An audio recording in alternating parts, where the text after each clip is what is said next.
Hi guys, and welcome to Boring History Relaxing. Tonight we wander into a world that looks at first glance completely unlivable. You stand on a wide white plain under a pale winter sky, your boots sinking softly into snow that seems to stretch forever. The air is so cold that every breath feels like a quiet surprise, as if the atmosphere itself were testing whether you really belong here. Somewhere in the distance, a low wind whispers across frozen ground, brushing past bare branches that creak like old doors in a sleepy house. You probably will not survive this. At least that is what your modern brain is telling you right now. You're thinking about heated apartments, reliable electricity, and maybe a cup of something warm within arm's reach. Instead, you're standing in a landscape that feels ancient, patient, and entirely indifferent to your comfort. Yet you're not alone. Around you, people move calmly, almost casually, as though this frozen world is simply another season, another rhythm they understand. So before you get comfortable, take a moment to like the video and subscribe, but only if you genuinely enjoy what I do here. And if you feel like it, share where you are listening from and what the local time is. Somewhere out there, someone might be drifting to sleep while snow taps gently at their window. Now dim the lights. You follow a small group walking ahead, their footsteps forming a path through drifts that glimmer faintly in the last light of afternoon. The sky above has that strange winter clarity, a deep blue that seems almost fragile. No towering buildings interrupt the horizon. No distant hum of traffic softens the silence. Only wind breath and the occasional crunch of compacted snow beneath your boots. It is a world reduced to essentials. A commonly accepted historical reality tells us that many ancient northern communities did not fight winter in the way modern imagination assumes. They did not simply endure it with stubborn bravado. Instead, they learned to cooperate with it, shaping their homes and habits to match the season's quiet authority. The idea of building beneath the snow hidden from the harshest elements emerged from generations of careful observation. Cold was not just an enemy, it was also a material something that could be shaped, guided, and even trusted. You notice the group slowing near a gentle slope where wind has piled the snow into smooth, sculpted curves. At first, you see nothing remarkable, just another rise in the white terrain. But then, one of the elders kneels, brushing away loose powder to reveal a firmer surface beneath. The snow here has hardened into something closer to stone than fluff. Your gloved hand presses down and feels the resistance. It is strangely reassuring, like the earth itself has decided to help. There is a curious detail that researchers sometimes mention with a touch of fascination. In certain regions, winter dwellings were deliberately placed where snowdrifts naturally accumulated year after year. Rather than seeing these drifts as obstacles, people treated them as ready-made building material. You can almost imagine the quiet satisfaction of finding the perfect spot, like stumbling upon a fully furnished apartment that simply needs a door cut into it. It is an odd image, but it makes you smile. Historians still argue whether some of these underground or semi-buried homes were intended primarily for warmth or for concealment from wind and predators. The truth likely shifts depending on place and culture. Standing here now, you sense that survival rarely rests on a single reason. It is always a blend of necessity knowledge and a bit of faith in the land's hidden generosity. The first shovels of work begin. Tools emerge from bundles of hide and woven cord. Some are shaped from bone, others from wood polished by long use. The digging is slow at first. You expect dramatic effort, grunts, and urgency. Instead, there is a steady rhythm, almost meditative. Snow blocks lift away, revealing layers that change in colour and texture. Soft powder near the top gives way to dense bluish strata that glimmer faintly in the fading light. Each layer tells a quiet story of storms that passed, winds that sculpted, seasons that repeated without complaint. You kneel to help scooping away loose snow and feeling your muscles wake up in the cold. Your breath fogs the air, forming little ghosts that vanish instantly. It is surprisingly satisfying work. There is a sense that you are not just making space, you're creating refuge. A hollow begins to form shallow, at first, then deeper, as the sides rise around you like protective arms. The wind above seems to soften its voice, muted by the growing walls of packed snow. The smell here is subtle, clean mineral, almost sweet in a way that feels impossible to describe. You realize you are smelling absence as much as presence. No smoke yet, no cooking, no clutter of daily life, just winter itself distilled into cold clarity. Your fingers tingle even through thick gloves, but there is warmth in motion, warmth in purpose. Someone laughs quietly nearby. It is not a loud or careless sound, more like a brief release of tension, a reminder that life continues even in the sternest season. You notice how naturally the group coordinates their movements. No shouted instructions, no visible leader directing every step. Knowledge seems to flow among them like an inherited melody. You are simply trying to keep up. As twilight deepens, the hollow grows large enough for several people to stand within it. Looking up, you see a narrow ring of darkening sky framed by pale snow. It feels like being inside a secret. The surface world above continues its silent performance of drifting wind and distant shadows. But down here, the air already feels calmer, slightly warmer. You sense the first hint of what these hidden winter homes will become. Not just shelters, but entire worlds tucked safely beneath the season's harsh gaze. There is another small detail that archaeologists sometimes point out with quiet excitement.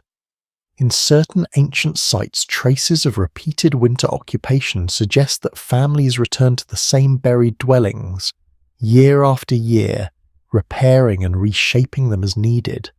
The thought comforts you.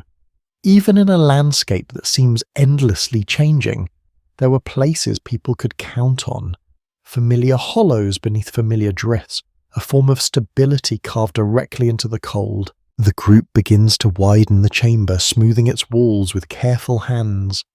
Snow that once felt hostile now appears cooperative, even kind.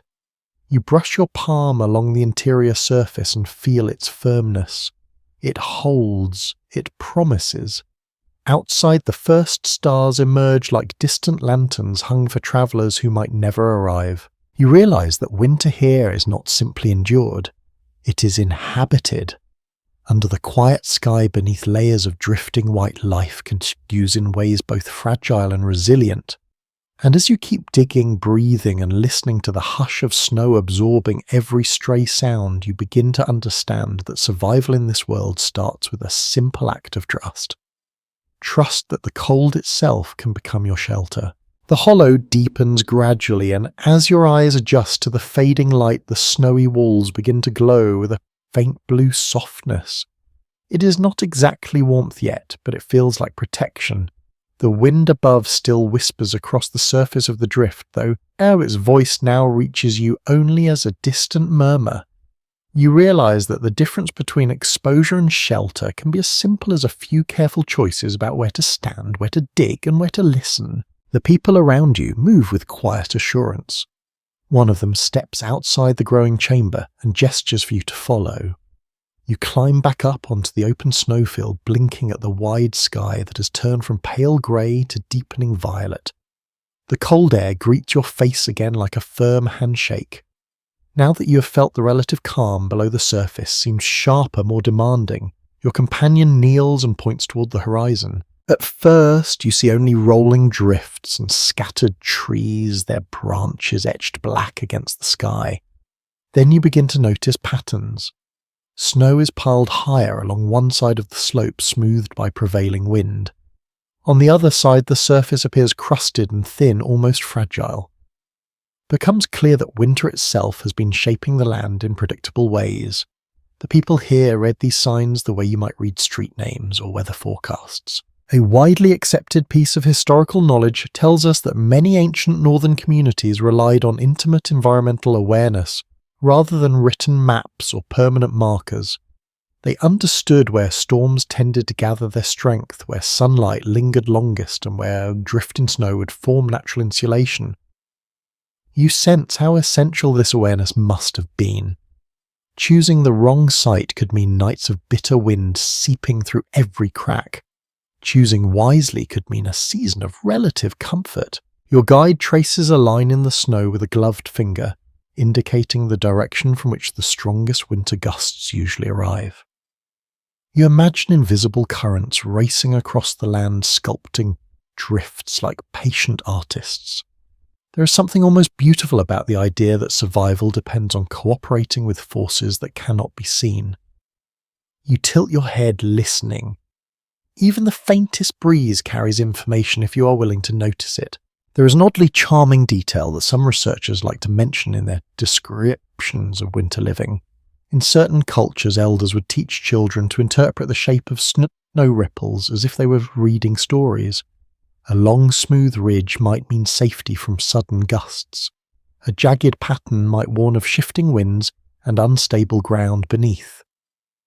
You picture small figures learning these lessons through play running and laughing across drifts that to them feel as familiar as living room floors. Historians continue to debate whether these site selection skills were primarily practical or whether they also held symbolic meaning, perhaps both. Standing here now, you feel how knowledge of the land can blur into something deeper, almost spiritual. The environment becomes not just a backdrop, but a participant in daily life. Each tree, each contour of snow seems to offer advice if you are quiet enough to receive it. You follow your companion toward a cluster of low shrubs protruding from the white expanse. Their branches are bent and frosted, but they still stand firm, marking a subtle boundary where snow has gathered in thicker layers. When you press your boot down, you feel the difference immediately. The ground here seems cushioned secure. It is as though winter has laid out a welcome mat for those who know where to step. A few others join you, studying the slope from different angles. They test the firmness of the snow with tools tapping, gently listening for changes in sound. The process feels both scientific and instinctive. No measuring devices, no written plans, yet every movement is deliberate. You are reminded of how modern people sometimes rely on glowing screens to make simple decisions.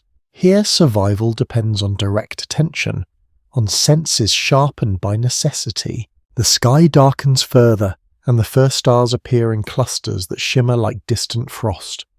Someone points toward a stand of taller trees, their trunks forming a loose barrier against the horizon. You walk closer and feel the wind drop noticeably. Even a thin line of vegetation can break the force of a winter gale. It is a quiet revelation. Protection does not always require massive walls or elaborate engineering. Sometimes it is enough to understand the gentle cooperation of natural features. Another practical insight emerges as you circle the chosen area. Melt patterns from previous seasons have left subtle dips and ridges in the terrain. These shapes guide water away when the thaw eventually comes. Ancient communities often place their winter shelters in locations that would remain dry even during unpredictable temperature shifts. It is a reminder that survival planning extends beyond the present moment. You're always thinking ahead, always preparing for change. A curious anecdote from ethnographic studies suggests that in some regions people would mark especially reliable winter sites with small, almost invisible arrangements of stones or branches. These markers might go unnoticed by outsiders, but spoke clearly to those who understood their language. You imagine returning year after year to the same hidden, hollow feeling, a sense of continuity that modern life rarely offers.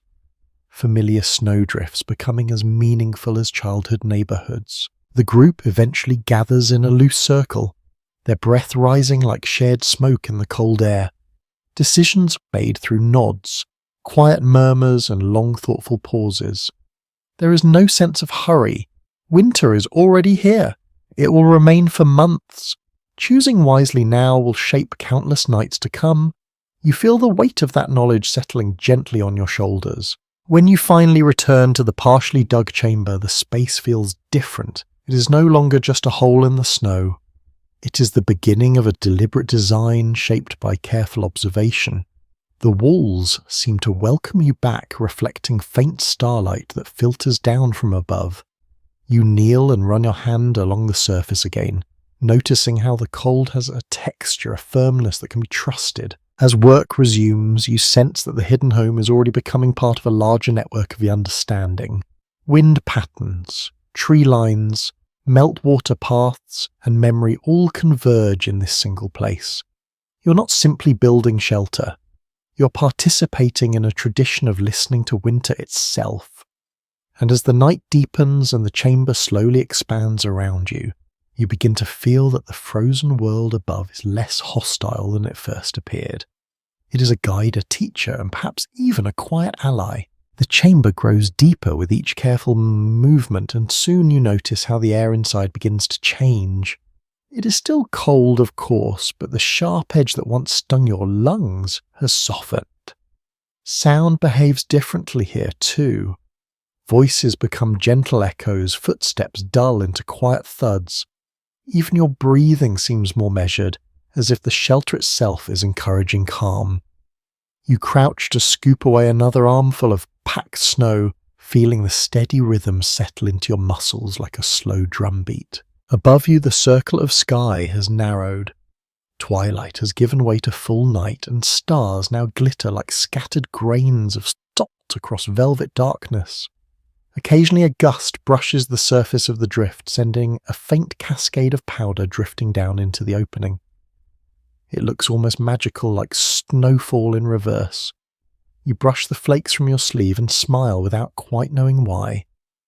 There is something strangely comforting about working inside this quiet cocoon of cold. A widely recognized historical observation tells us that ancient winter shelters were often carved not just downward but slightly sideways into drifts or frozen ground. This created a low tunnel entrance that trapped warmer air inside while allowing colder air to settle near the floor. As you help widen the chamber, you begin to understand the cleverness of this approach. You're shaping invisible currents, guiding warmth and chill as carefully as a potter shapes clay. Your tool strikes a harder layer, and the vibration travels up your arm with a dull jolt. The snow here is compacted over many storms, forming a dense crust that resists your efforts. For a moment, frustration flickers in your chest. Then you watch how one of the elders adjusts their technique, chipping slowly rather than forcing each cut. The rhythm changes, becoming patient and deliberate. You follow suit, and soon the stubborn layer begins to yield. There is an amusing detail that some anthropologists like to share when discussing these winter dwellings. In certain communities, children were encouraged to practice digging small snow tunnels during early winter as a form of play. What seemed like simple games were actually lessons in endurance and technique. You imagine laughter echoing through half-finished hollows, tiny hands learning skills that might one day mean the difference between hardship and comfort. It feels both practical and tender, like teaching someone to cook by letting them stir the soup. Historians still argue whether the depth of these shelters was primarily determined by temperature concerns or by the availability of fuel for heating. Standing here with your knees pressing into the packed floor, you suspect the answer was rarely so simple. Every choice must have balanced effort, safety, and the unpredictable moods of winter. Dig too shallow and the wind might steal your warmth. Dig too deep and you risk collapse or exhausting precious energy. As the chamber expands, the walls take on smoother curves. You run your glove across the surface and feel how the snow holds together, almost like compressed foam. There is a quiet beauty in these rounded shapes. Nothing sharp or rigid, every angle softened by intention. Someone begins shaping a raised platform along one side, packing snow firmly into place. You watch with curiosity, sensing that this will become a sleeping area lifted above the coldest air near the floor. The smell inside the shelter is changing as well. It is still clean and crisp, but now there is a faint earthy note rising from the deeper layers you have uncovered. Perhaps it comes from soil frozen beneath the drift or from plant matter trapped long ago. It reminds you that winter covers rather than erases. Beneath this white surface lie the memories of other seasons, waiting patiently for their return. You pause to stretch your back, looking around at the others. Their faces are calm, illuminated by starlight that filters softly down the entrance. No one rushes, no one complains. Work continues with steady focus. It feels almost ceremonious, as if each scoop of snow is part of a shared ritual repeated across generations. You realize that building shelter together is not only about survival, it's also about belonging. Another practical insight emerges as you observe how the tunnel entrance begins to take shape. It slopes gently upward toward the surface, creating a natural barrier against drifting powder. In strong storms, this passage can be sealed from the outside, then reopened from within when conditions improve. You imagine the relief of waking to muffled silence rather than howling wind, knowing that your hidden home has protected you through the night. A quirky fragment from field reports suggests that in some regions people would decorate the interior walls of their winter shelters with small carved symbols or patterns pressed into the snow. These marks might represent family identity, seasonal cycles, or simply personal expression. The idea surprises you. Even in the harshest environments, there is room for creativity. Perhaps beauty itself becomes a form of resilience. The floor beneath your knees feels increasingly firm as layers are tamped down and leveled. You begin to sense the logic behind every movement. Loose snow is removed or compacted. Surfaces are shaped to guide moisture away from sleeping areas. Ventilation gaps are carefully planned. Nothing is accidental. This is architecture in its most elemental form, guided by experience rather than blueprints. Historians continue to debate whether some of these underground shelters were intended for short seasonal stays or for longer periods of habitation that stretched across much of winter. Looking around at the growing chamber, you can imagine both possibilities. With enough care, this place could sustain a family for weeks or even months. Yet it also feels flexible, ready to be abandoned or reshaped as circumstances demand. You kneel once more to smooth a section of wall, feeling the cold seep gently through your gloves. Outside, the wind has grown quieter. Perhaps the storm you feared has drifted elsewhere, or perhaps you have simply learned to hear winter differently. The hollow now encloses you like a secret shared between land and people. It is not luxurious, it is not permanent, but it is enough. As work slows and tools are set aside for a brief rest, you sit back on your heels and gaze up through the narrow opening at the night's sky. Stars shimmer like distant campfires, reminding you that human life has always unfolded under vast and indifferent heavens. Yet here beneath layers of snow you feel a growing sense of confidence. The frozen world is no longer a blank threat. It is a material you have shaped with your own hands, and as you draw your cloak tighter around your shoulders, breathing in the cool stillness of this half-finished refuge, you begin to understand that the hidden winter home is already taking root in your imagination. A place where patience, knowledge and quiet cooperation transform cold into shelter and darkness into a kind of gentle peace. The work resumes after a short pause, and now the shelter begins to take on a new character. What was once a simple hollow carved from packed snow starts to feel more intentional, almost architectural. You notice how the others move with renewed focus, gathering materials from bundles left just beyond the entrance.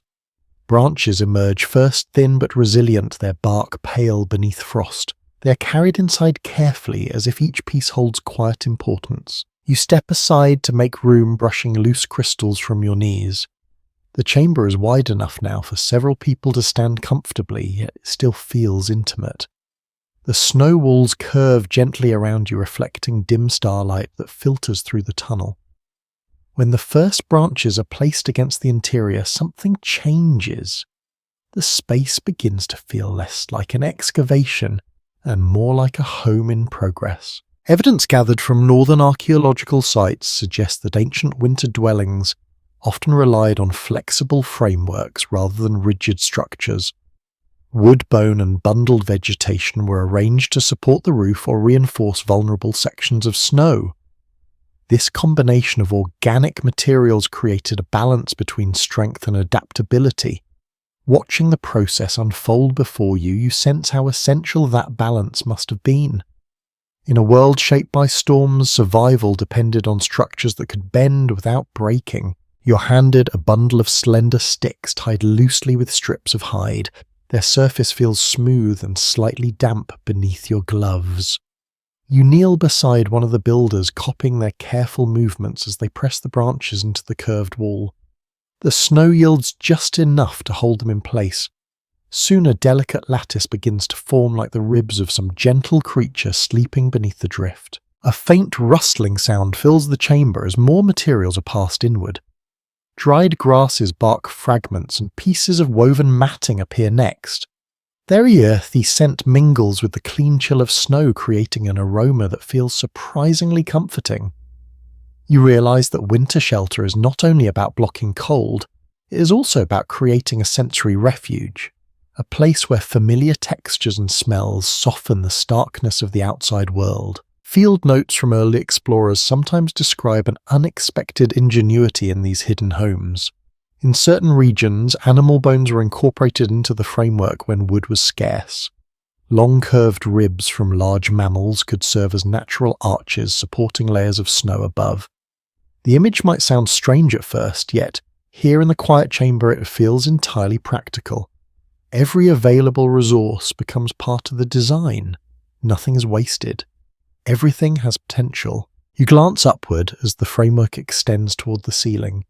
Shadows dance across the snow as bodies shift and tools scrape softly. There is no hammering, no loud clatter, only the steady rhythm of construction unfolding in whispers. The atmosphere encourages patience. You find yourself breathing more slowly, matching the pace of those around you. Even your thoughts seemed quiet. Some researchers have pointed out that winter dwellings often incorporated multiple layers of materials to improve insulation. Branches might be covered with hides, then sealed with additional snow packed firmly into place. This layering trapped pockets of air that helped retain warmth once fires were lit.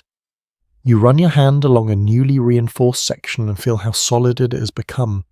The wall no longer seems temporary, it carries a sense of quiet permanence. An intriguing cultural detail surfaces in your mind as you work. Oral traditions from certain Arctic communities speak of winter shelters as living spaces that required care and respect. Children were taught not to strike the walls unnecessarily or treat the structure carelessly. Such behaviour was believed to weaken the home's spirit as well as its stability. Whether literal belief or symbolic teaching, the message was clear. Shelter was not merely built, it was maintained through mindful presence. You help lift a larger branch into position, feeling its weight shift as several hands guide it into place. For a moment the chamber feels crowded, full of movement and concentration. Then the piece settles, locking into the growing framework like a final note completing a quiet melody. A murmur of satisfaction passes through the group. No applause, just subtle recognition that progress has been made. There remains some scholarly uncertainty about how standardized these construction methods were across different regions. Some winter homes appear to have followed consistent patterns, while others varied widely depending on climate and available materials. Standing here, you sense that adaptation was likely the key. Knowledge passed through generations would have been shaped continuously by changing landscapes and shifting resources. You sit back to observe as hides are unfurled and draped along sections of the interior. Their surfaces glow faintly in the dim light, mottled with patterns that hint at past lives spent roaming open plains or forests. When you touch the edge of one, it feels both supple and sturdy. Soon these coverings will help seal the chamber-softening drafts and reflecting precious warmth back toward the center. The soundscape inside the shelter grows richer as construction continues. The gentle creak of branches settling into place, the muted hiss of loose snow being packed along seams, occasional whispers exchanged in tones that feel almost ceremonial. You begin to understand that building a winter home is not only a technical process, it is a social one. Cooperation here strengthens more than walls. It reinforces bonds of trust and shared responsibility. A curious account recorded by a 19th century observer describes how some families would embed small personal items within the walls of their seasonal shelters. Charms, carved tokens, or fragments of fabric might be hidden as quiet symbols of protection.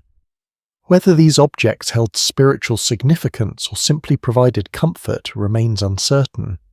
Yet the practice reveals how deeply human emotion can shape even the most practical structures.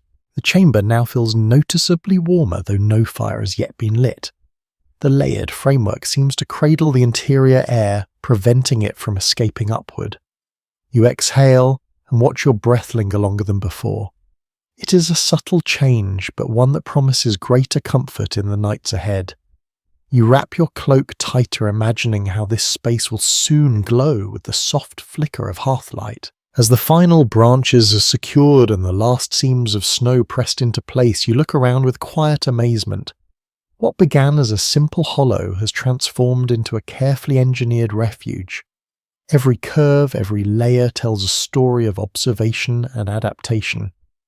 The frozen world outside continues its silent performance, yet here beneath the drift you feel the first true sense of belonging. You rest your palm against the wall one more time, feeling the firmness of snow strengthened by wood and hide.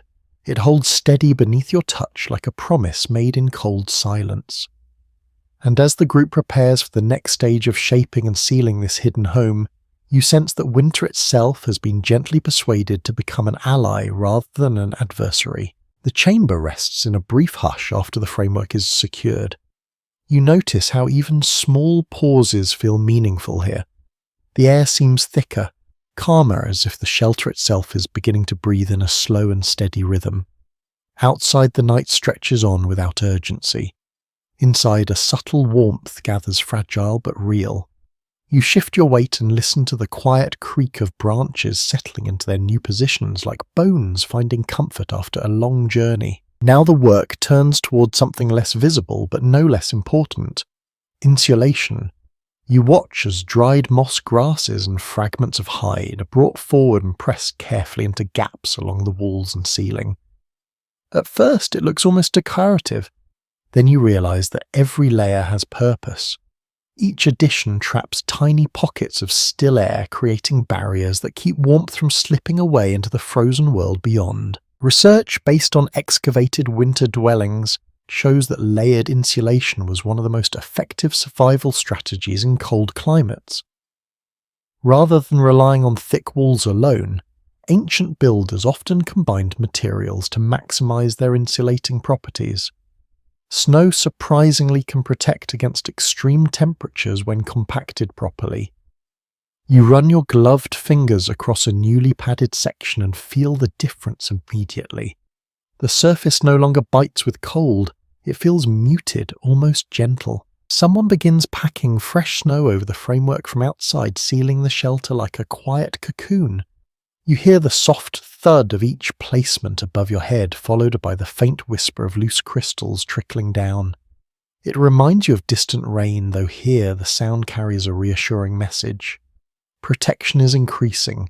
The hidden home is becoming stronger with every careful motion. An unusual observation recorded in certain ethnographic accounts describes how some winter shelters were deliberately designed to allow small controlled leaks of air.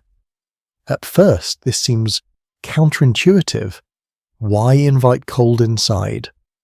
Yet these tiny gaps prevented condensation from building up and turning interiors damp.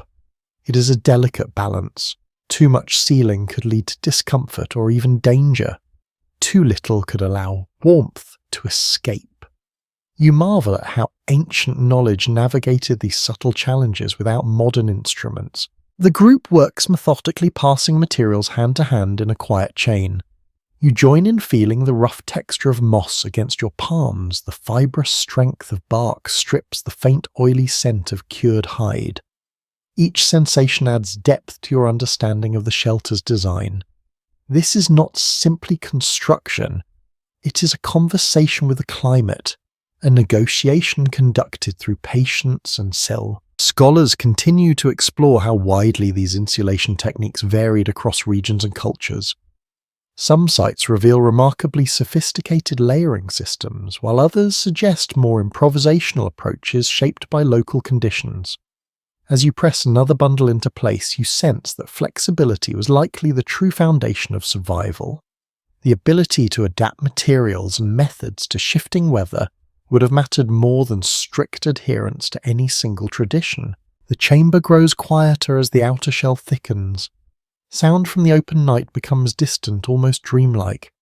Even the wind seems reluctant to disturb this carefully crafted refuge. You inhale slowly, noticing a faint change in the air.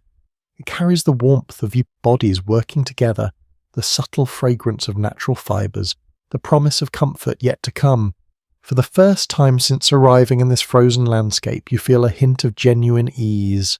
A lesser-known cultural detail suggests that some communities mark the completion of insulation work with small communal gestures. A shared song, a moment of silence, or a simple exchange of smiles could signal that the shelter was ready to welcome life inside. Such rituals may have served practical purposes as well, reinforcing cooperation and collective pride. You glance around now and catch glimpses of quiet satisfaction in the faces of those beside you.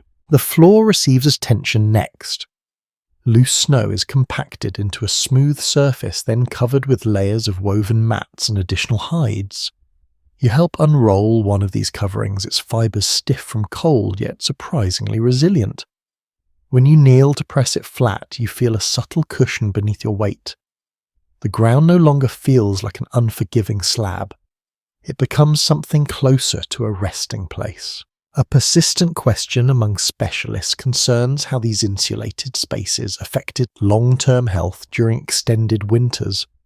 Limited ventilation and constant proximity to smoke could create challenges, yet many communities develop routines to mitigate such risks.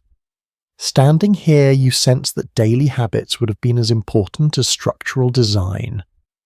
Regular airing of bedding, careful tending of fires, and mindful movement within the shelter all contributed to maintaining balance. You pause to stretch your arms and gaze upward.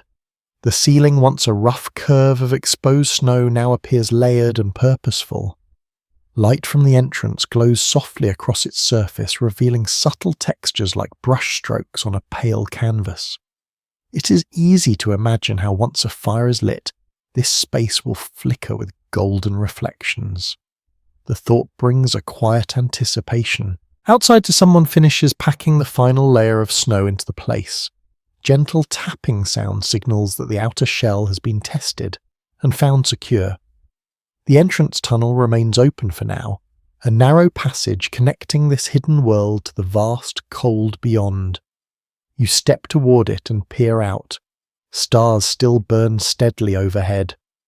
The frozen plain lies silent, unaware that life is gathering strength beneath its surface. An intriguing fragment of oral history from subarctic regions recounts how elders sometimes likened insulated winter homes to seeds resting beneath snow waiting for spring. The metaphor feels fitting. Within these walls, warmth and resilience are nurtured, quietly protected from the harshness above. You find yourself smiling at the image. Perhaps survival has always required a touch of imagination alongside practical skill. As you return to the centre of the chamber, the others begin arranging tools and materials for the next phase of preparation. Movements grow slower, more relaxed. The most demanding labour of shaping and sealing is complete. Now attention will shift toward creating comfort within this protective shell. You wrap your cloak tighter and settle onto the newly layered floor, feeling its softness support your tired muscles. In this moment of stillness, you recognize how profoundly the atmosphere has changed since your first uncertain steps onto the snowfield. What once felt like an endless hostile landscape has transformed into a place of hidden sanctuary. Through observation, cooperation, and quiet persistence, winter has been reshaped into something almost welcoming. And as you sit beneath the insulated roof listening to the muffled silence that now surrounds you, a gentle confidence begins to take root. The cold world above remains vast and unpredictable. Yet here in this carefully crafted refuge you sense that warmth will endure, not as a miracle but as the natural result of knowledge passed patiently from one generation to the next. The shelter feels different now, not just enclosed but organised. As the final touches of insulation settle into place, attention turns towards shaping the interior in ways that make daily life possible rather than merely survivable. You notice how the group begins shifting position in studying the chamber with thoughtful eyes. Every curve of wall and slope of floor becomes part of a quiet calculation. Where will warmth gather? Where will cold linger?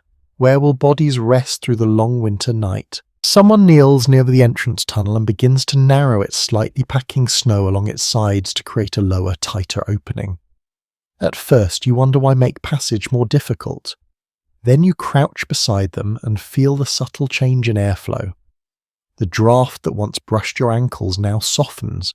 It becomes clear that a cramped entrance can serve as a kind of guardian, allowing people to pass while discouraging the cold from following too eagerly. Archaeological evidence from seasonal winter camps indicates that many shelters featured deliberately small doorways. These compact openings help preserve interior warmth by limiting the exchange of air between inside and outside. You imagine returning late from a hunting trip, bending low to enter the hidden chamber, grateful for the barrier that stands between your family and the biting wind. The inconvenience of stooping becomes a small price for comfort. You follow, as others begin shaping a raised sleeping platform along the far wall. Snow is packed firmly into place, then smoothed with careful hands until it forms a gentle ledge. When you press your palm against it, the surface feels solid and reassuring. Someone explains through gesture that warmer air rises within the shelter, meaning that higher ground can offer better rest during cold nights. It is a simple principle, yet one that transforms the way space is used. An interesting note preserved in oral tradition suggests that certain communities assigned sleeping positions based on age or status. Elders might rest in the warmest areas, while younger members took places nearer the entrance, where temperatures fluctuated more. Such arrangements reflected both respect and practical wisdom. You glance at the newly formed platform and wonder how many quiet conversations once took place in spaces like this. How many dreams unfolded beneath roofs of snow. There remains some uncertainty among historians about how consistently interior layouts followed these patterns. In some regions, shelters appear to have been highly structured. In others, they show signs of improvisation shaped by changing weather or family needs. As you watch the chamber evolve around you, you sense that flexibility must have been essential. Winter does not follow strict rules. Those who live within it cannot afford to do so either. The floor near the centre is levelled again this time, with greater care. A shallow depression is formed where a small hearth will eventually sit. You kneel to help pack the edges, feeling the cold seep through your gloves in a gentle reminder of what still surrounds you. The idea of fire in this enclosed space brings both comfort and caution. You trust that knowledge passed through generations will guide the process safely. Another practical detail emerges as someone shapes a narrow shelf along the wall opposite the sleeping platform. This ledge will hold tools, food, and personal items, keeping them off the ground where moisture might gather. You imagine how quickly clutter could become dangerous in such a confined environment. Organisation here is not a luxury. It is a survival skill. Storage must have its place. A curious account from an early northern traveller describes how some winter shelters included small niches carved into the walls for lamps or ritual objects. These recesses allowed light to spread evenly without obstructing movement. The image lingers in your mind as you watch the new shelf take form. Even in harsh conditions, people found ways to shape beauty and meaning into their living spaces. You move toward the entrance again and glance outside. The night has deepened into a vast stillness. Stars shimmer with quiet intensity, and the snowfield reflects their glow like a frozen sea. When you step back into the chamber, the contrast feels striking. Within these walls, the air holds a subtle softness. It carries the faint warmth of shared effort, the promise of fire yet to be lit. You realize how quickly human presence can transform an environment. Researchers studying winter dwellings have noted that interior organization often followed patterns rooted in long experience rather than formal instruction. Children grew up observing how elders arranged space, learning through participation rather than explanation. You think of small hands smoothing snow beside patient teachers of knowledge absorbed through repetition. It is a comforting vision, one that speaks to continuity and trust. The sleeping platform is soon covered with layered hides and woven mats, You help spread one across the surface, its texture rough against your palms, yet inviting in its thickness. When you sit down to test it, the ledge supports you firmly. You can imagine lying here while wind roars above, secure in the knowledge that the shelter's design has anticipated the season's challenges. A gentle conversation unfolds nearby as two builders debate the placement of a storage area. Their voices remain calm, almost melodic. Decisions are reached through thoughtful pauses rather than argument. There is an understanding that harmony within the shelter is as important as strength in its walls. Winter demands cooperation. Disputes must yield to necessity. Another lingering question among scholars concerns how these interior arrangements influence social relationships during long periods of confinement. Shared space can foster closeness, but it can also test patience. Standing here now, you sense how routines and rituals may have helped to maintain balance. Regular tasks, quiet storytelling, moments of shared laughter. These simple practices likely soften the psychological weight of isolation. The chamber grows more welcoming with each adjustment. Tools find their places along the new shelf. Bedding settles into gentle folds on the raised platform. The hearth depression waits at the centre like a promise.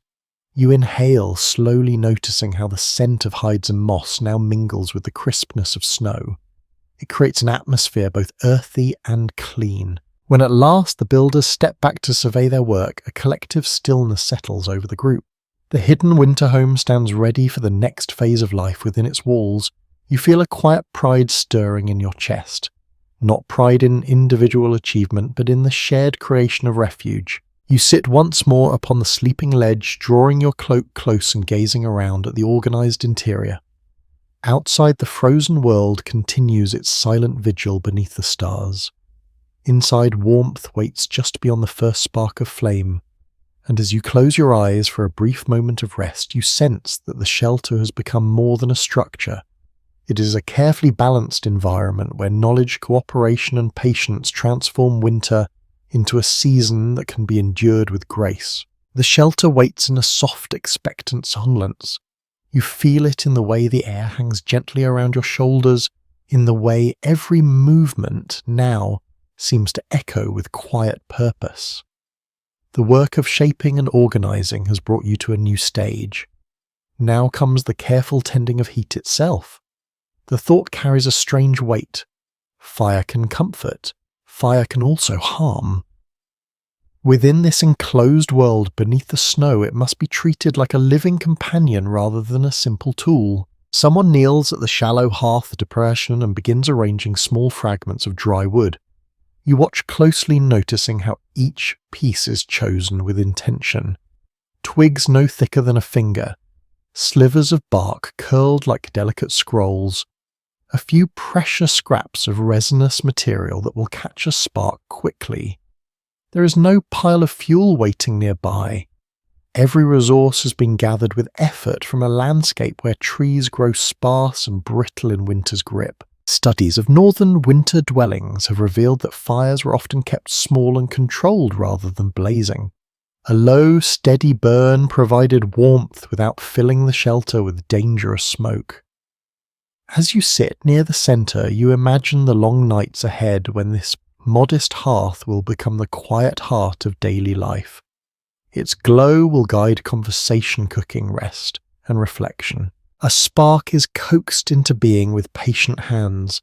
You lean forward, holding your breath as a faint thread of smoke curls upward. It drifts along the ceiling, searching for a path of escape through tiny ventilation gaps left deliberately open during construction. The builders watch closely, adjusting their positions to observe how the air moves. This moment feels like a test not just of skill, but of trust in the shelter's design. There is an intriguing note recorded by field researchers who lived among Arctic communities during the 19th century. They described how experienced elders could judge the health of a winter fire simply by the colour and shape of its smoke.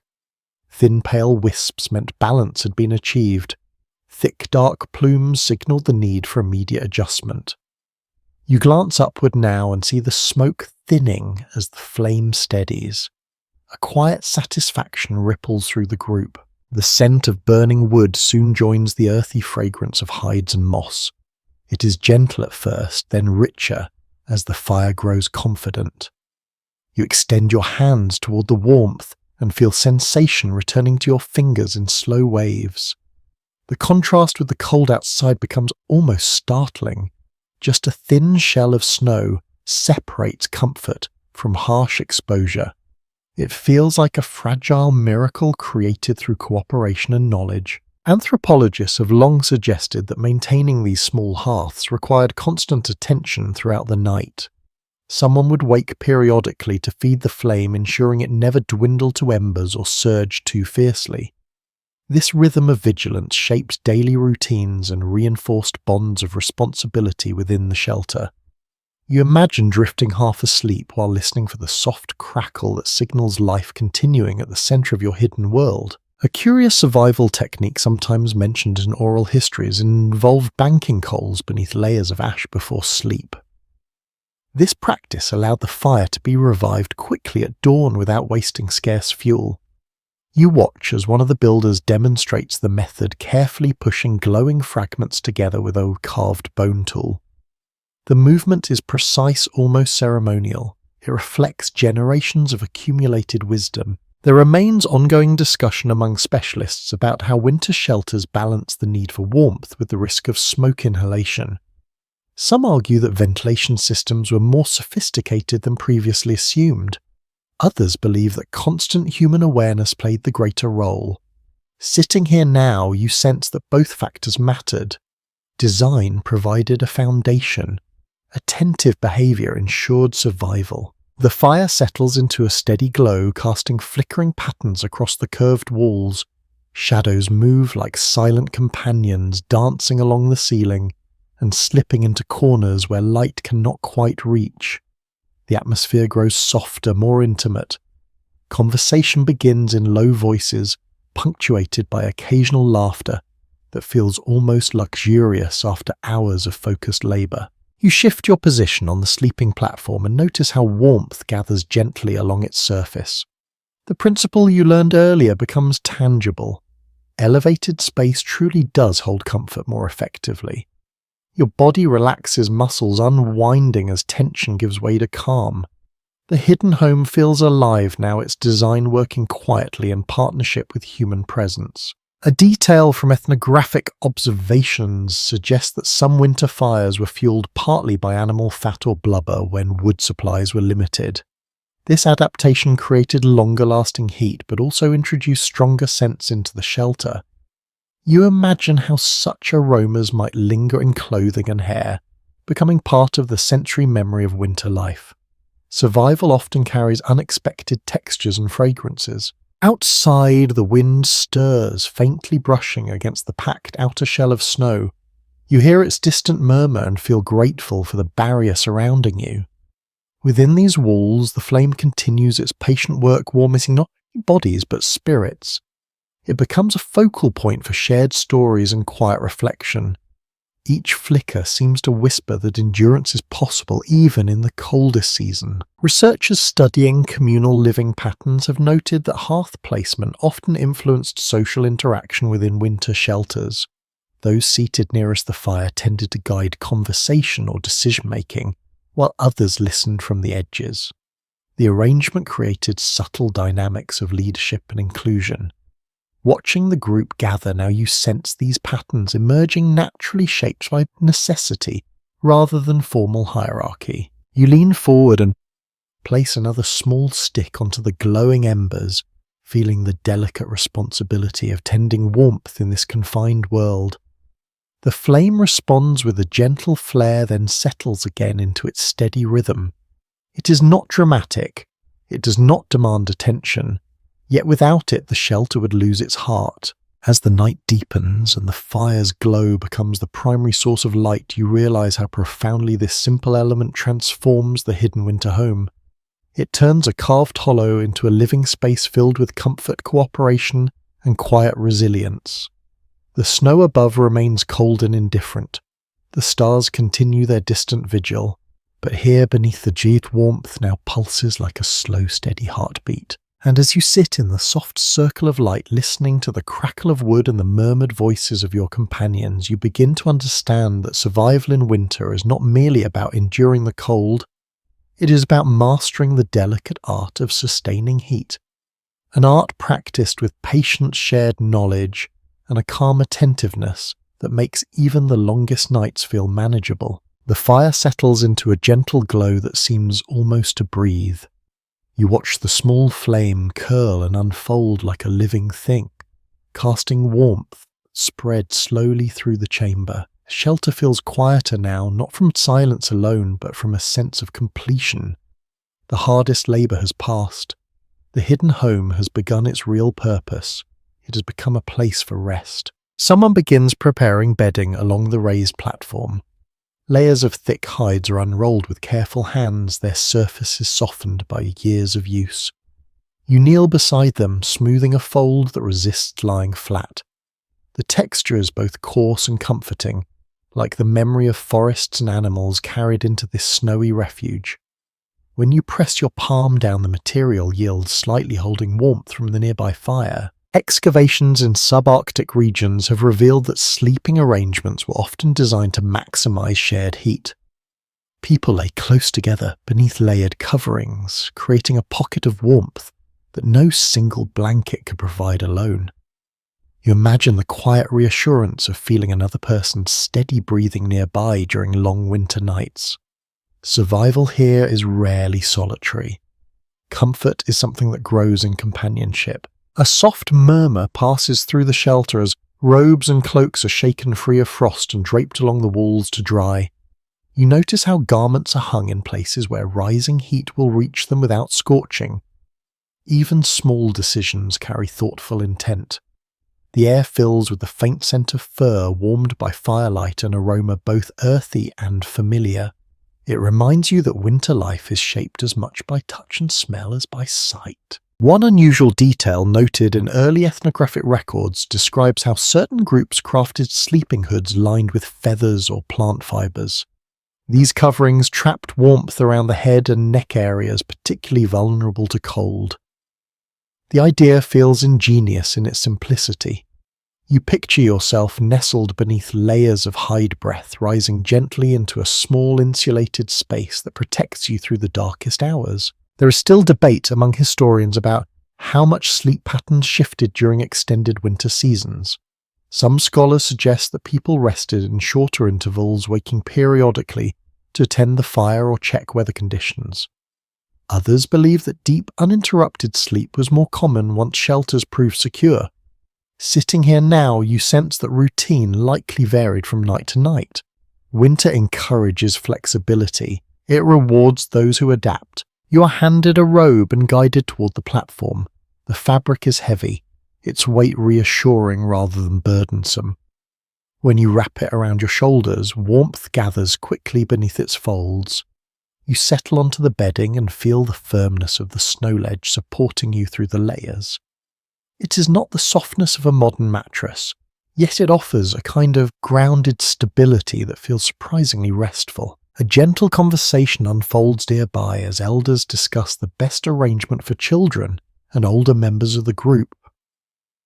Their voices carry the calm authority of experience. Positions are adjusted so that those most sensitive to cold lie closer to the fire's influence. The process seems almost instinctive, guided by memory rather than formal instruction. You realize how deeply social care is woven into the architecture of this space. Anthropological observations have suggested that winter bedding often served multiple purposes beyond sleep. During daylight hours, hides could be folded into seating or used as additional insulation along walls. This versatility allowed shelters to adapt fluidly to changing needs. You watch as one person demonstrates how to roll a covering tightly for storage, transforming it into a compact bundle ready for travel if conditions demand relocation. A curious survival custom recorded in northern oral histories involves placing heated stones beneath bedding before nightfall.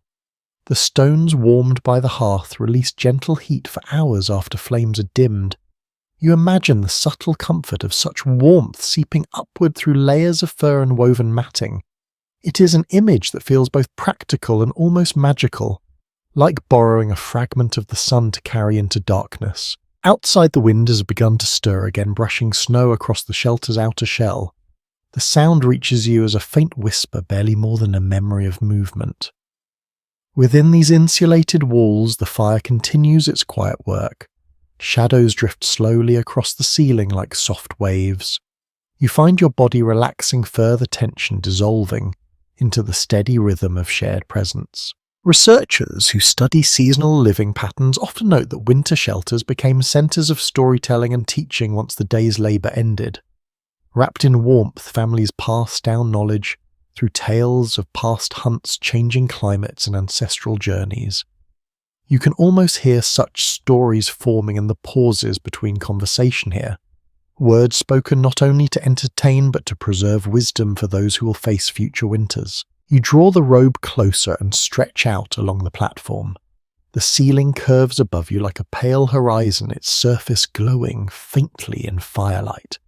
Each breath you take feels calmer than the last. The hidden home now offers more than protection. It offers restoration. Muscles that laboured in the cold find relief. Thoughts that once raced with uncertainty begin to slow. Another small observation from ethnographic accounts mentions that people often kept personal items near their sleeping spaces during winter months. Carved tools, charms, or the treasured fragments of cloth provided comfort and continuity. You imagine reaching for such objects in moments of wakefulness, finding reassurance in their familiar shapes. Even in the simplest shelters, emotional needs remain as vital as physical ones. The group gradually settles into quieter activity.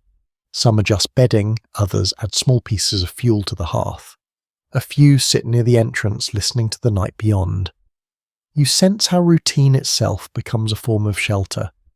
Repeated actions create stability in a season defined by uncertainty. As you lie back, fully allowing your gaze to rest on the shifting light above you, feel a deepening appreciation for the hidden winter home. It is not grand or ornate, yet within its walls generations have discovered ways to transform cold into comfort.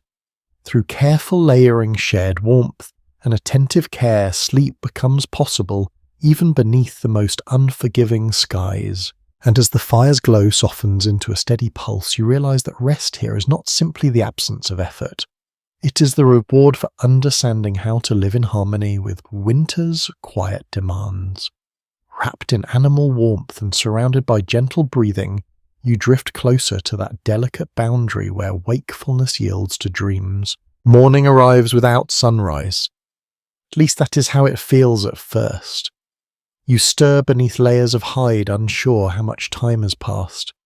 The shelter holds the same dim glow, the same steady hush. Only the faint change in the fire's scent and the quiet movements of those already awake suggest that a new day has begun. Winter often blurs the boundaries between night and morning. Here, beneath the snow, time moves according to different signals. You sit up slowly, brushing sleep from your eyes. The air feels warmer than when you first lay down. Not hot, never hot, but gently reassuring. A thin curl of smoke rises from the hearth where embers still glow. Someone is already feeding them with slender sticks, coaxing the flame back to life. The small fire responds with a soft crackle like a whispered greeting. Soon attention turns toward preparing food. You watch as bundles are opened near the storage shelf, revealing dried meat, preserved fish, and carefully wrapped portions of animal fat. These supplies have been gathered long before winter tightened its grip. Planning for cold months begins during warmer seasons when travel and hunting are easier. The thought humbles you. Survival here depends on foresight as much as daily effort. Archaeological discoveries from ancient winter camps indicate that food storage techniques were highly sophisticated despite limited technology.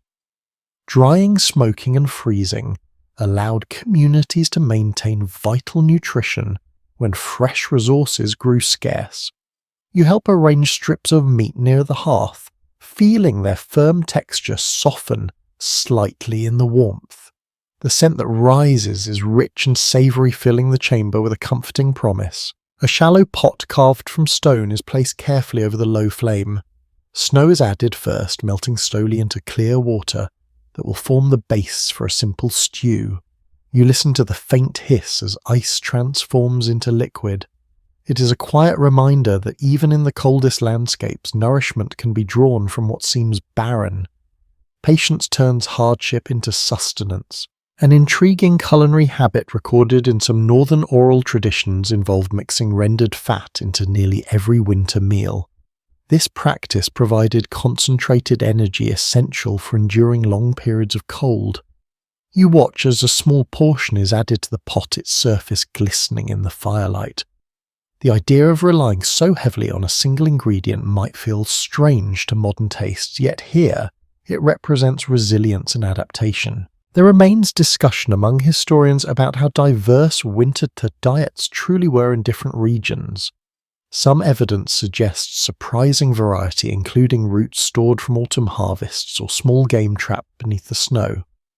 Other findings point to more limited menus shaped by geography.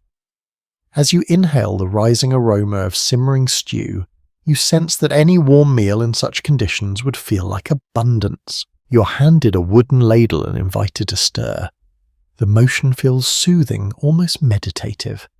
Steam curls upward, carrying scents that make your stomach tighten with hunger. Around you, conversation flows in soft tones. Plans for the day are discussed. Tasks are assigned with gentle efficiency. Winter life may appear static from the outside, but within the shelter it unfolds with quiet purpose. A curious note from ethnographic fieldwork describes how some communities shared food in strict sequence during winter months. Elders and children often ate first, ensuring that those most vulnerable received nourishment before others. This practice reinforced social bonds and collective responsibility. You observe as portions are distributed now with similar care. The gesture feels both practical and deeply compassionate. Outside, faint light filters through the entrance tunnel, hinting at a pale sky beyond. You step closer and peer out. The world remains covered in white stillness, yet subtle changes reveal the passage of time. Shadows have shifted. Wind patterns trace new lines across the surface. You realize how the landscape continues its quiet transformation, even while you rest within your hidden refuge. Returning inside, you accept a small bowl of stew and settle near the fire. The first taste surprises you. It is simple, yes, but also deeply satisfying. Warmth spreads from your throat to your fingertips. Each swallow feels like an affirmation that life persists here despite the season's severity. Food becomes more than sustenance. It becomes reassurance. Researchers studying winter habitation have noted that communal meals often served as anchors for daily routine. Regular times for eating helped maintain structure during months when the daylight offered little guidance. You can feel that rhythm taking shape now. The shelter breathes with activity. Morning tasks follow nourishment. Afternoon preparations will lead toward evening rest. Time regains its steady flow. Another small tradition mentioned in oral histories involves saving a portion of each meal as a symbolic offering to unseen forces believed to influence weather and fortune. Whether interpreted as spiritual practice or psychological comfort, such gestures reflect the human need to seek harmony with uncertain surroundings. You notice a fragment of food placed discreetly near the entrance, then left undisturbed. As bowls are emptied and utensils cleaned with handfuls of snow, the chamber fills with a sense of readiness. Tools are checked. Clothing is adjusted. Plans for hunting or gathering fuel are discussed in hushed tones. Winter demands continuous preparation.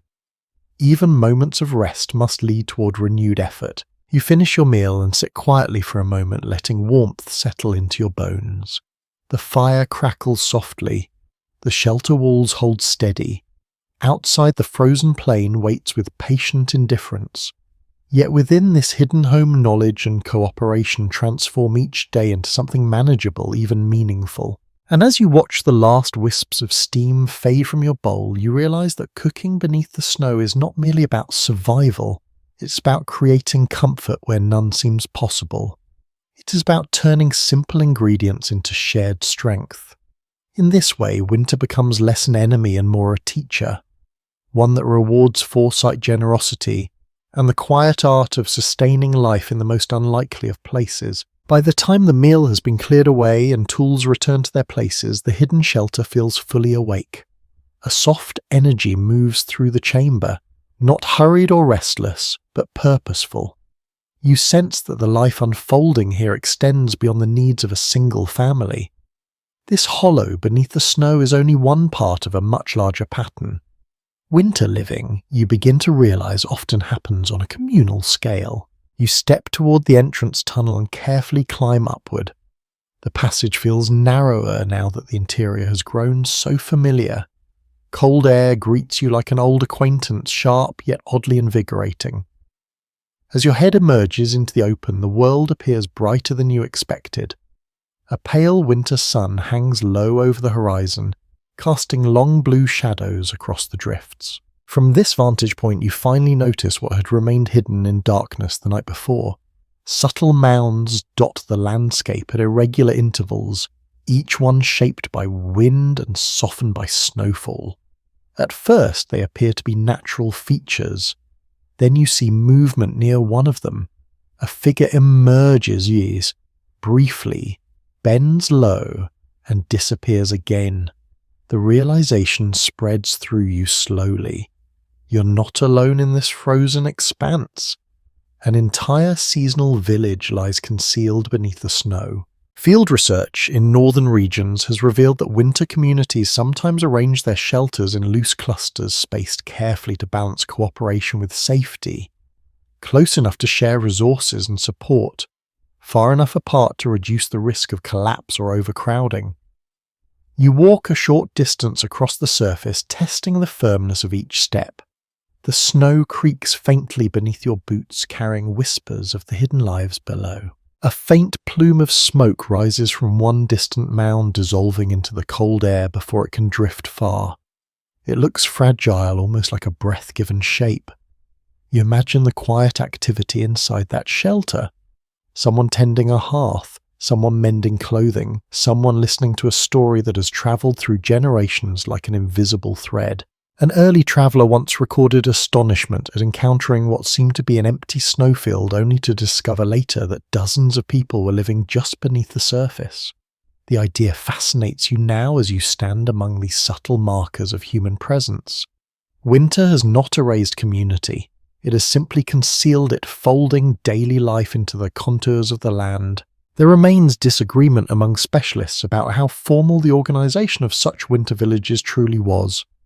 Some evidence suggests planned layouts guided by tradition. Other findings hint at more fluid arrangements shaped by immediate environmental conditions. As you move slowly across the snow, you sense that both possibilities might have existed. Flexibility would have been as valuable as any fixed rule. You approach another mound and hear the faint murmur of voices drifting upward through the packed layers. It is a strange experience listening to conversation that feels both distant and intimate. The sound reminds you of waves breaking far away, steady and reassuring. You kneel and brush away loose powder from a small ventilation opening. Warm air touches your face for an instant before vanishing into the cold. Oral memory preserved among certain northern peoples describes winter villages as networks of shared responsibility. Families exchanged food, fuel, and information about weather conditions. Cooperation strengthened survival prospects during especially harsh seasons. You picture children running between entrances during milder days, carrying messages, or simply seeking companionship. Even in isolation, social life found ways to flourish. A narrow trail becomes visible where repeated footsteps have compressed the snow. You follow it cautiously, feeling a sense of quiet connection with those who have walked here before you. The path leads to a slightly larger mound that appears reinforced with branches protruding like ribs along its side. Perhaps this shelter serves a communal purpose: storage, gathering, or simply refuge during storms. Researchers studying seasonal settlement patterns have suggested that shared spaces played crucial roles in maintaining morale during long winters. Singing, storytelling, and collaborative tasks helped prevent the sense of confinement from becoming overwhelming. As you stand beside the mound, you imagine the interior glowing with lamplight filled with voices that rise and fall like gentle music. The sky above remains pale and vast.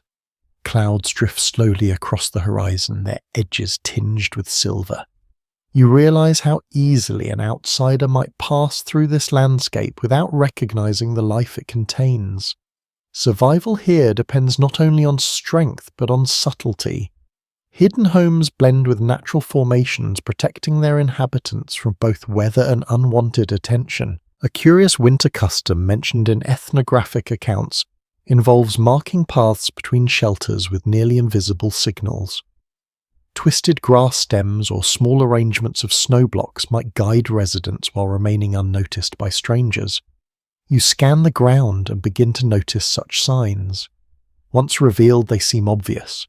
Before, they were simply part of the terrain. You return gradually toward your own shelter, following the compressed trail that leads back to its familiar entrance. As you descend into the tunnel, warmth envelops you again like a quiet embrace. The contrast between surface exposure and subterranean comfort feels almost miraculous. Within moments, the sounds of the hidden village fade into the background, replaced by the steady crackle of your hearth. Inside, others listen attentively as you describe what you have seen. Smiles flicker across tired faces. The knowledge that neighbouring shelters are thriving offers reassurance. Winter can isolate, but it also binds communities together through shared challenges. Each hidden home becomes a node in a network of resilience. Environmental historians often point out that such winter villages represent sophisticated adaptations to extreme climates. Rather than scattering across inhospitable terrain, people concentrated their efforts in places where cooperation could amplify survival.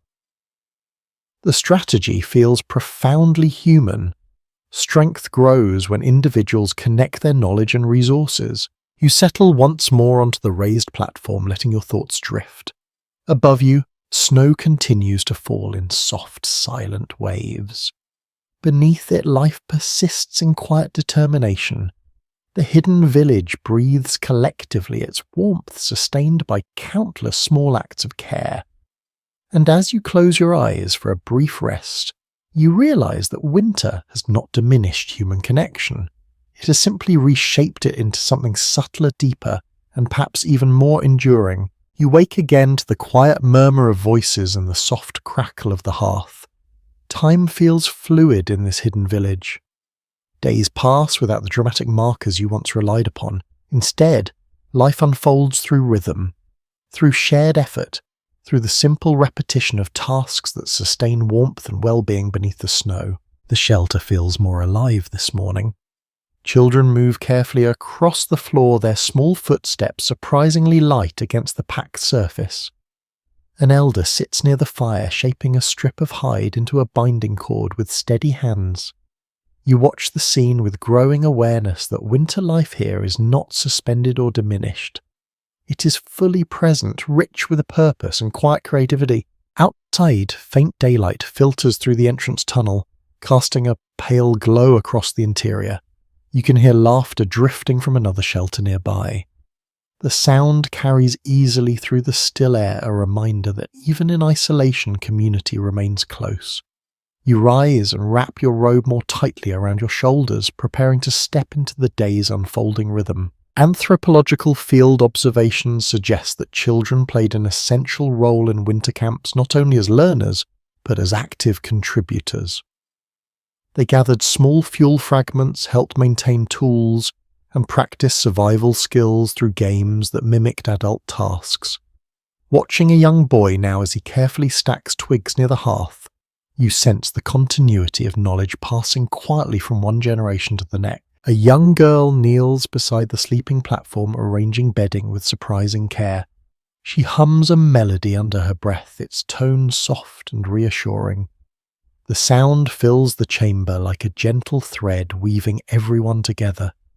You realize how music and storytelling might have served as emotional anchors during long months of confinement. Even the simplest tune can carry warmth beyond physical heat. There remains some scholarly uncertainty about how winter routines balance productivity with rest. Certain studies indicate intense bursts of activity followed by prolonged periods of quiet reflection.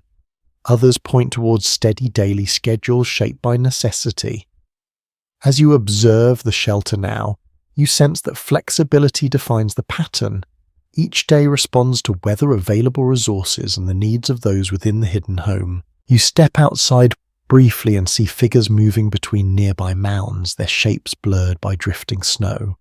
Paths have become more visible through repeated use, forming subtle networks across the white expanse.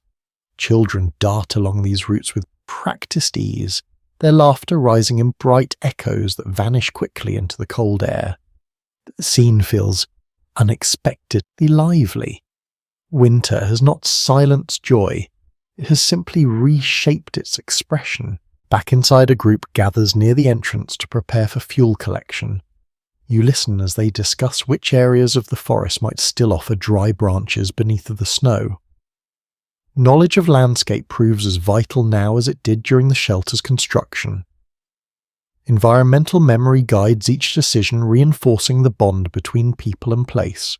A lesser-known detail recorded in early ethnographic notes describes how elders sometimes used winter evenings to teach navigation skills through storytelling. Tales of distant landmarks and seasonal winds helped younger listeners build mental maps they would rely on later in life. You imagine sitting close to the fire, absorbing such lessons while shadows dance along the curved walls. Learning becomes part of comfort woven seamlessly into daily routine. The fire brightens as fresh fuel is added, sending waves of warmth across the chamber. You settle near its glow, watching sparks drift upward before fading into the ventilation sap. The shelter's design continues to reveal its quiet intelligence. Smoke escapes without chilling the interior. Heat lingers where bodies gather. Each element contributes to a fragile yet effective equilibrium. Researchers examining winter habitation patterns often emphasize the importance of shared responsibility in maintaining morale. Tasks are distributed not by rigid hierarchy but by capability and circumstance. You see this principle in action as individuals move naturally toward roles they understand. Someone prepares food, someone repairs tools, someone simply offers companionship to a restless child.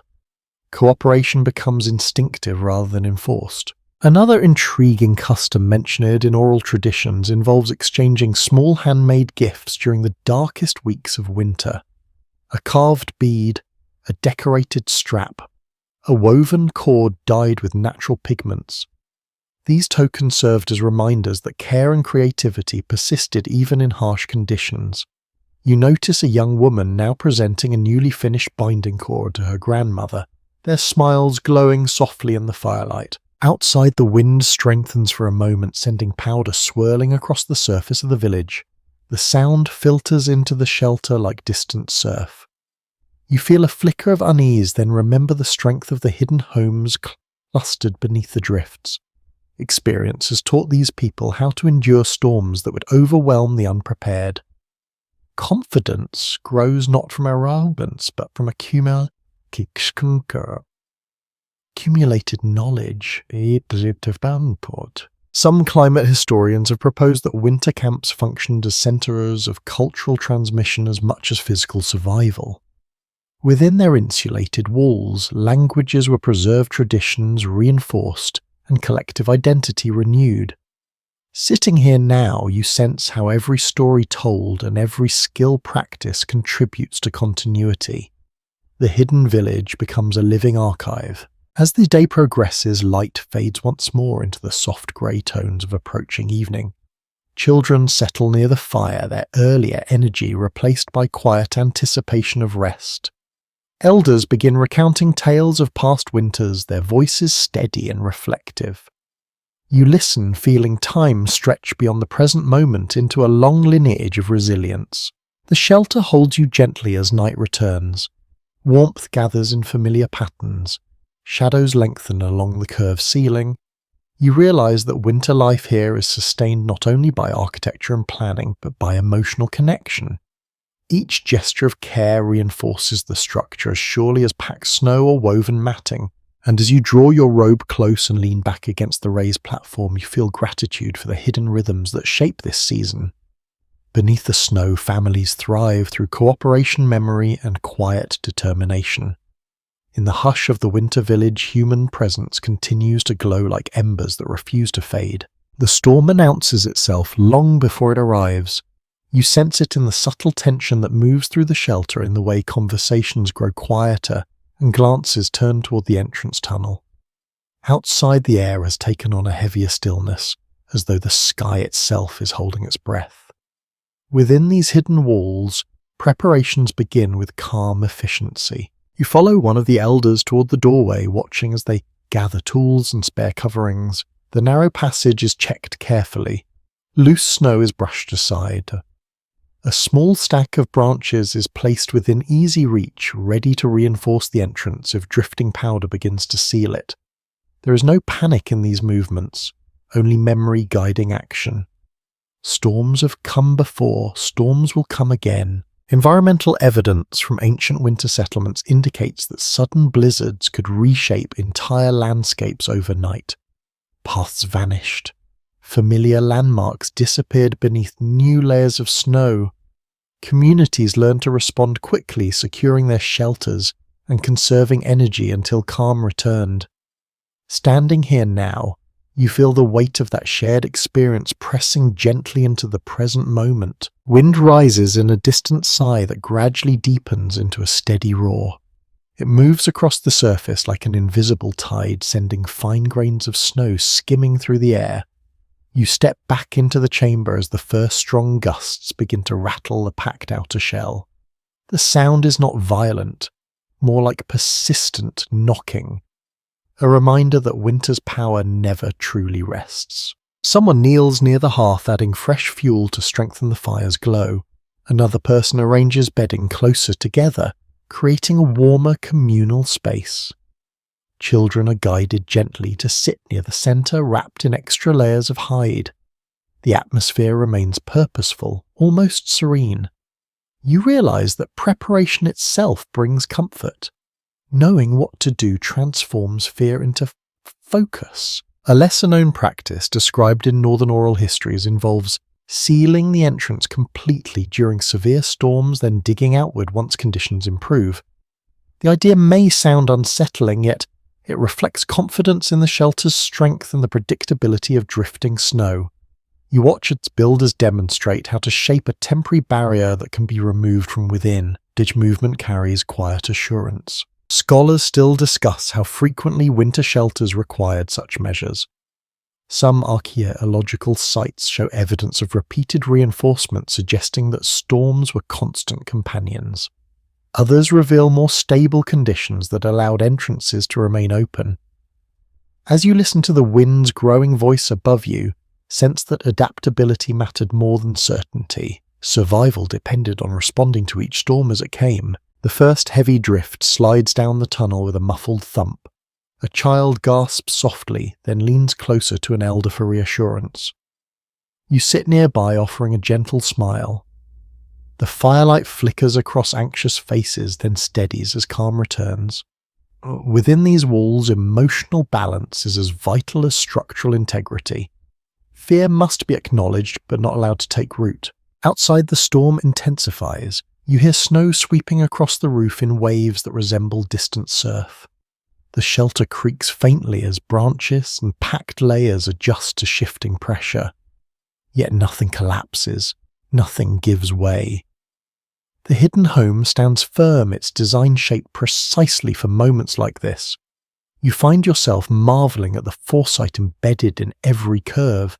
An unusual observation recorded by early polar travelers described how blizzards sometimes produced a deep resonant hum as wind passed over snowdrifts. Some inhabitants interpreted the sound as a sign of spirits moving through the landscape. Whether spiritual belief or poetic metaphor, the image feels fitting now. The The storm's voice surrounds you like a vast, unseen presence. Inside, daily routine continues, despite the turmoil beyond the walls. Food is prepared in small portions to conserve supplies. Tools are checked and repositioned in case quick repairs become necessary. A young woman begins weaving a strap from thin strips of hide, her fingers moving with practiced grace. Activity becomes a form of reassurance. Motion keeps uncertainty at bay. Researchers examining psychological resilience in extreme climates often note the importance of shared storytelling during periods of confinement. Words create mental space when physical movement is limited. You listen as an elder recounts a tale of past winters survived through patience and ingenuity. The narrative unfolds slowly, its cadence soothing. Even the storm seems to pause and listen. There is still debate among climate historians about how long such blizzards typically lasted in different regions. Some storms raged for days. Others passed within hours, leaving landscapes transformed but intact. As you glance toward the sealed entrance, you realize that time itself becomes abstract in these moments. Waiting replaces measuring. Trust replaces prediction. The fire burns steadily, its glow reflecting off the curved ceiling like ripples on water. You shift closer to its warmth, drawing your robe tighter around your shoulders. The shelter feels smaller now, yet also more intimate. Shared proximity fosters connection. Every breath, every heartbeat contributes to the collective rhythm that sustains life beneath the snow. A faint vibration runs through the floor as another gust strikes the outer shell. You hold your breath, then release it slowly when the structure remains unmoved. Confidence builds with each passing moment. This hidden home is not fragile. It is resilient by design, shaped through generations of experience. Gradually, the storm's roar begins to soften. Wind still moves across the surface, but its urgency fades into a distant murmur. Snow that once swept violently now settles in gentle drifts. Someone brushes aside part of the entrance barrier and peers upward. Pale light filters down, carrying the promise of calmer weather. You sit back against the sleeping platform, feeling exhaustion mingle with relief. The shelter has fulfilled its purpose. It has shielded you from one of winter's fiercest tests. In the quiet aftermath, gratitude spreads through the chamber like warmth from the hearth. And as you listen to the final whispers of wind fading beyond the packed walls, you understand that survival here is not merely about enduring storms. It is about trusting the wisdom embedded in hidden structures and shared routines. Beneath the snow, resilience takes shape in silence, holding steady until the world above remembers how to rest. The storm has passed, but the world outside still feels changed.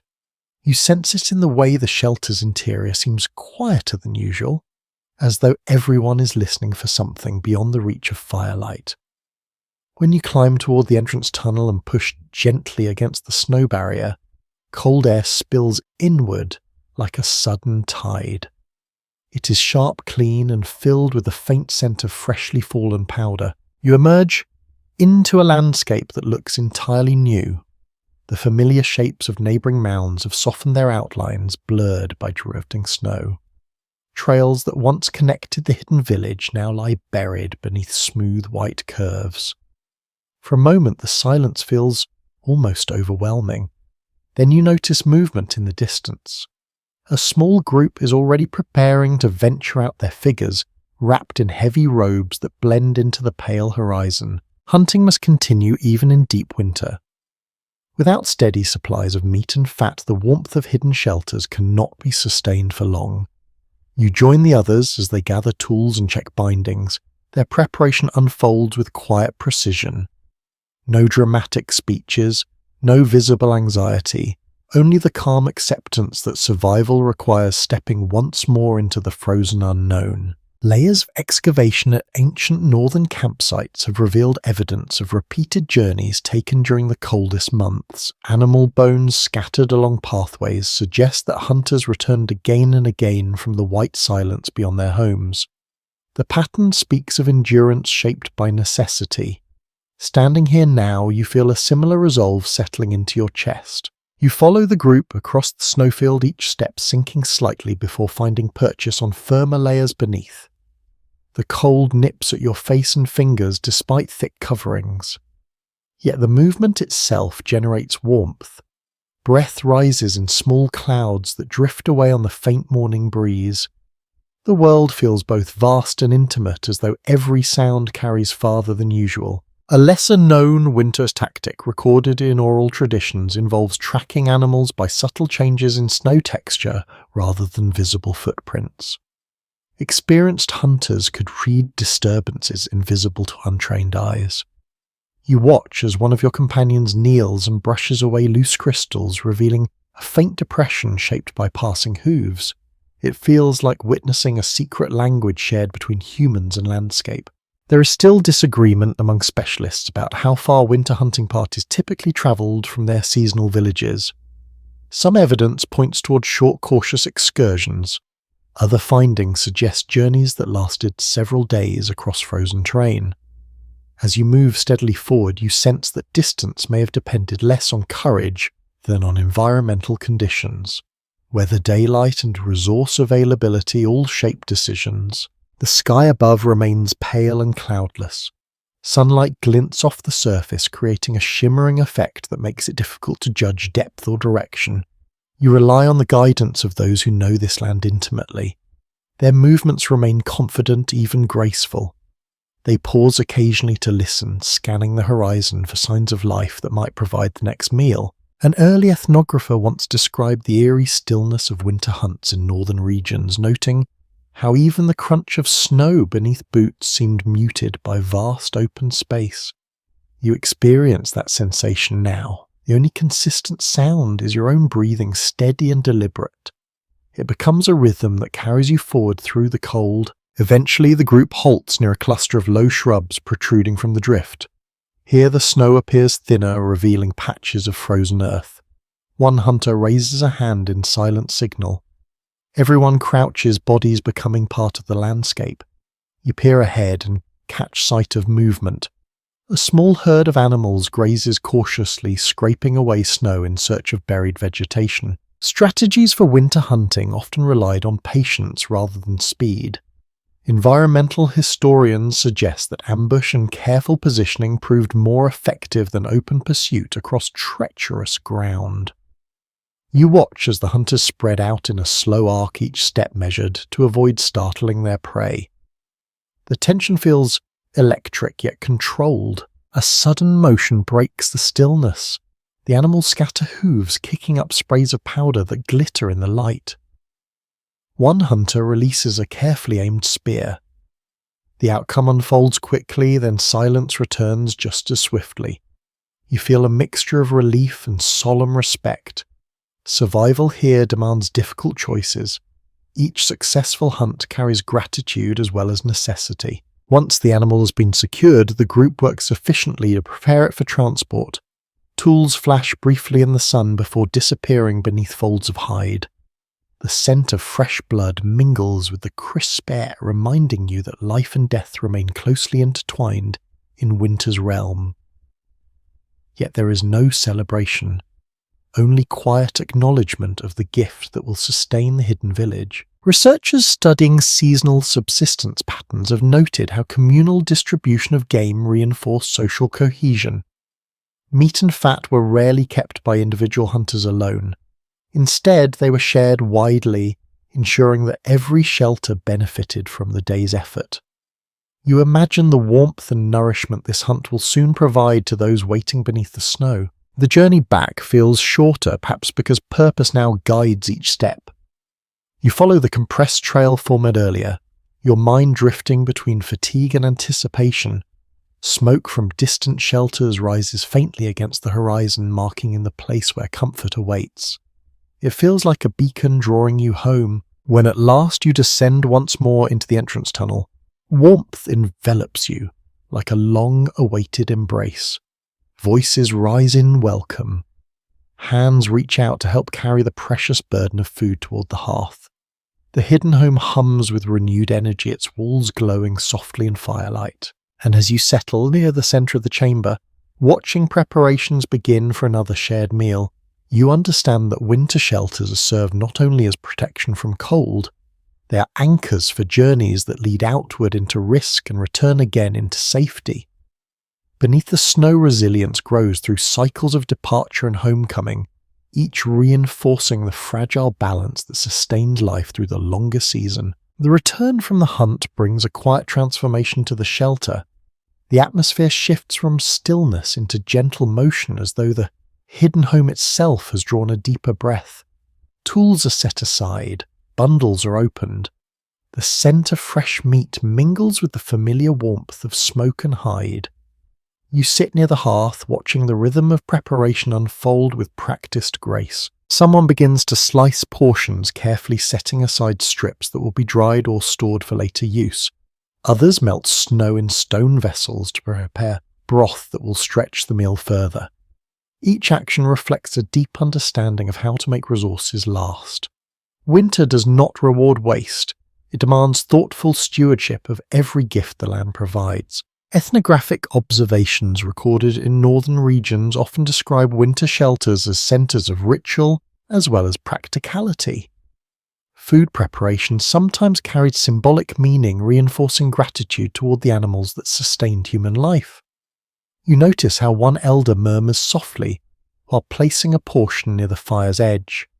The gesture is subtle, yet it speaks of respect woven into survival. A flicker of movement near the entrance draws your attention. A small charm carved from bone hangs just inside the tunnel, swaying gently in the rising heat. It may represent protection, it may simply mark family identity. Oral teachings from various cold climate cultures recall how such objects offered reassurance during uncertain times. In the long dark of winter, tangible symbols could steady the mind as effectively as warm clothing steadied the body. There remains ongoing discussion among researchers about how spiritual beliefs influence the design and use of seasonal dwellings. Some interpretations suggest that ritual spaces were deliberately integrated into shelter interiors. Others propose that meaning emerged through everyday practice rather than formal planning. As you observe the quiet placement of offerings and the respectful handling of tools, you sense that intention matters more than architecture. The meal simmers, slowly releasing aromas that wrap around you like an invisible blanket. Conversation resumes in hushed tones. Stories of past winters surface, each tale carrying lessons disguised as memory. You lean closer to the fire, letting its glow illuminate faces lined with experience. Time feels layered here.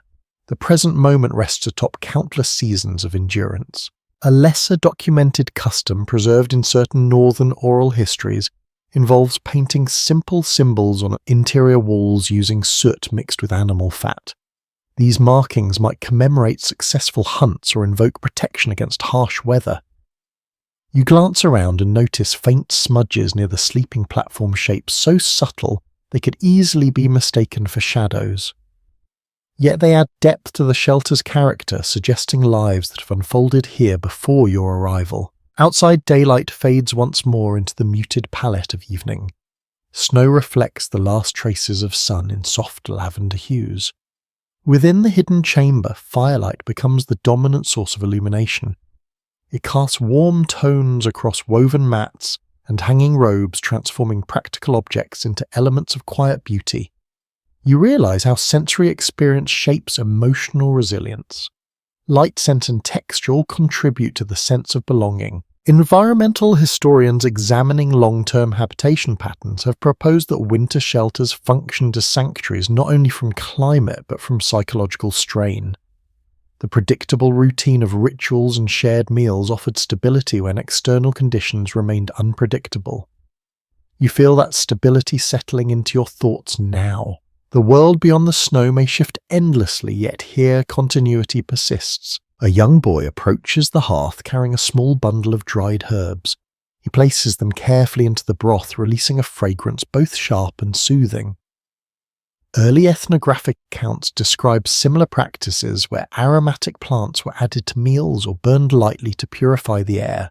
Whether motivated by practical knowledge or symbolic belief, the result creates an atmosphere of comfort. You watch steam rise in curling patterns that echo the shape of the shelter's ceiling.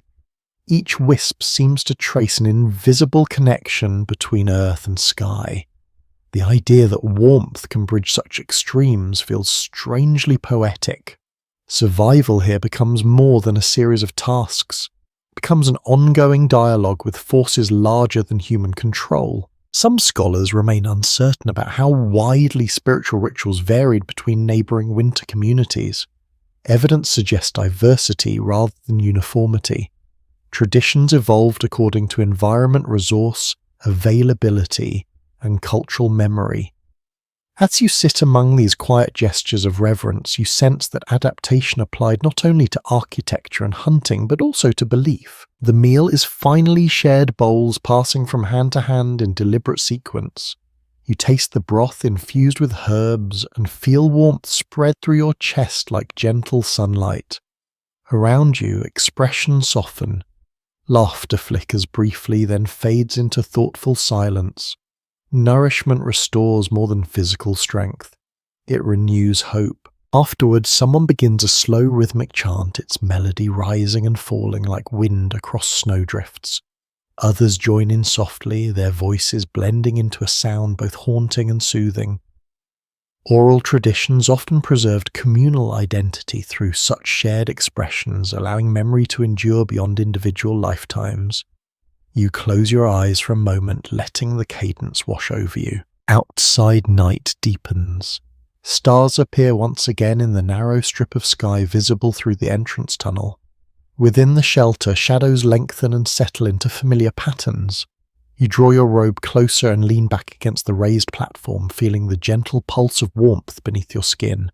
And as the final notes of the chant fade into silence, you understand that hidden winter homes offer protection on many levels. They shield against wind and cold, they nurture community and belief. Beneath the snow, resilience is sustained not only by knowledge and effort, but by the quiet rituals that give meaning to endurance. The days continue to pass in a rhythm that feels both steady and dreamlike. You begin to notice how winter softens the sharp edges of time. Tasks repeat with gentle variation. Light fades and returns without dramatic contrast. Within the shelter, life flows in quiet circles shaped by memory as much as necessity. You sit near the entrance tunnel one afternoon, watching fine grains of snow drift downward like pale dust. The storm that once roared across the landscape has long since moved on, yet the traces of its passage remain etched into every contour. Outside the hidden village rests beneath new layers of white. Inside, the fire's glow turns practical space into something almost sacred. Stories begin to surface during these quieter hours. Someone speaks of travellers from distant lands who once encountered winter homes like these and misunderstood them completely. They imagined crude shelters hastily built against the cold. They saw simplicity where there was skill. The tale unfolds slowly, each detail revealing how easily knowledge can be overlooked when viewed through unfamiliar eyes. Accounts written by early visitors to northern regions often described snow dwellings as temporary curiosities rather than sophisticated responses to climate. These interpretations shaped popular imagination for generations. You feel a flicker of irony as you look around at the carefully layered walls, the organised interior, the warmth sustained through thoughtful design. Nothing here is accidental. A lesser-known narrative preserved in oral memory recalls how certain communities deliberately allowed outsiders to underestimate their winter homes. Concealment offered safety as well as comfort. Hidden villages could avoid conflict by blending seamlessly into the landscape. You imagine travellers crossing vast snowfields without realising that life thrived just beneath their feet. It feels like a quiet triumph of adaptation over assumption. There remains ongoing scholarly conversation about how myths surrounding snow houses became simplified symbols in later storytelling. Some researchers suggest that artistic representations emphasized novelty rather than accuracy. Others believe that cultural exchange gradually transformed complex traditions into easily recognizable icons. Sitting here now, you sense the tension between lived experience and distant perception. You move deeper into the chamber and run your hand along the curved wall. Its firmness carries the memory of countless hands shaping and reinforcing it. The surface glows softly in firelight, revealing subtle variations in texture. Each mark tells a story of effort and care. You realize how much wisdom can be contained within materials that outsiders might dismiss as fragile.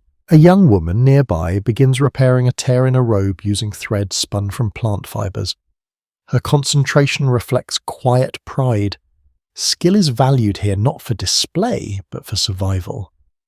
Anthropological notes from cold climate societies often emphasize how craftsmanship served both practical and social purposes. Creating durable clothing or tools reinforced community identity as surely as shared ritual. Outside, the wind shifts direction, sending new patterns of drift across the village. You hear children laughing as they experiment with sliding down small slopes formed by recent snowfall.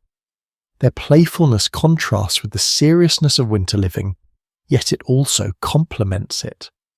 Joy becomes another form of resilience. Even the harshest season cannot fully suppress human delight. A curious anecdote recorded by a 19th century observer describes how some snow dwellings featured hidden escape passages leading to secondary exits. These routes allowed residents to leave safely if the main entrance became blocked. The idea adds another layer of sophistication to your understanding. Architecture here anticipates uncertainty rather than reacting to it. Some historians continue to question how widespread such features were. Evidence varies from site to site, leaving room for interpretation. As you glance toward the entrance tunnel, you wonder what unseen preparations might lie beneath the surface. Survival often depends on planning for possibilities that never materialize. The fire crackles softly, its warmth deepening as evening approaches. You sit near its glow and listen to the murmur of conversation drifting through the chamber.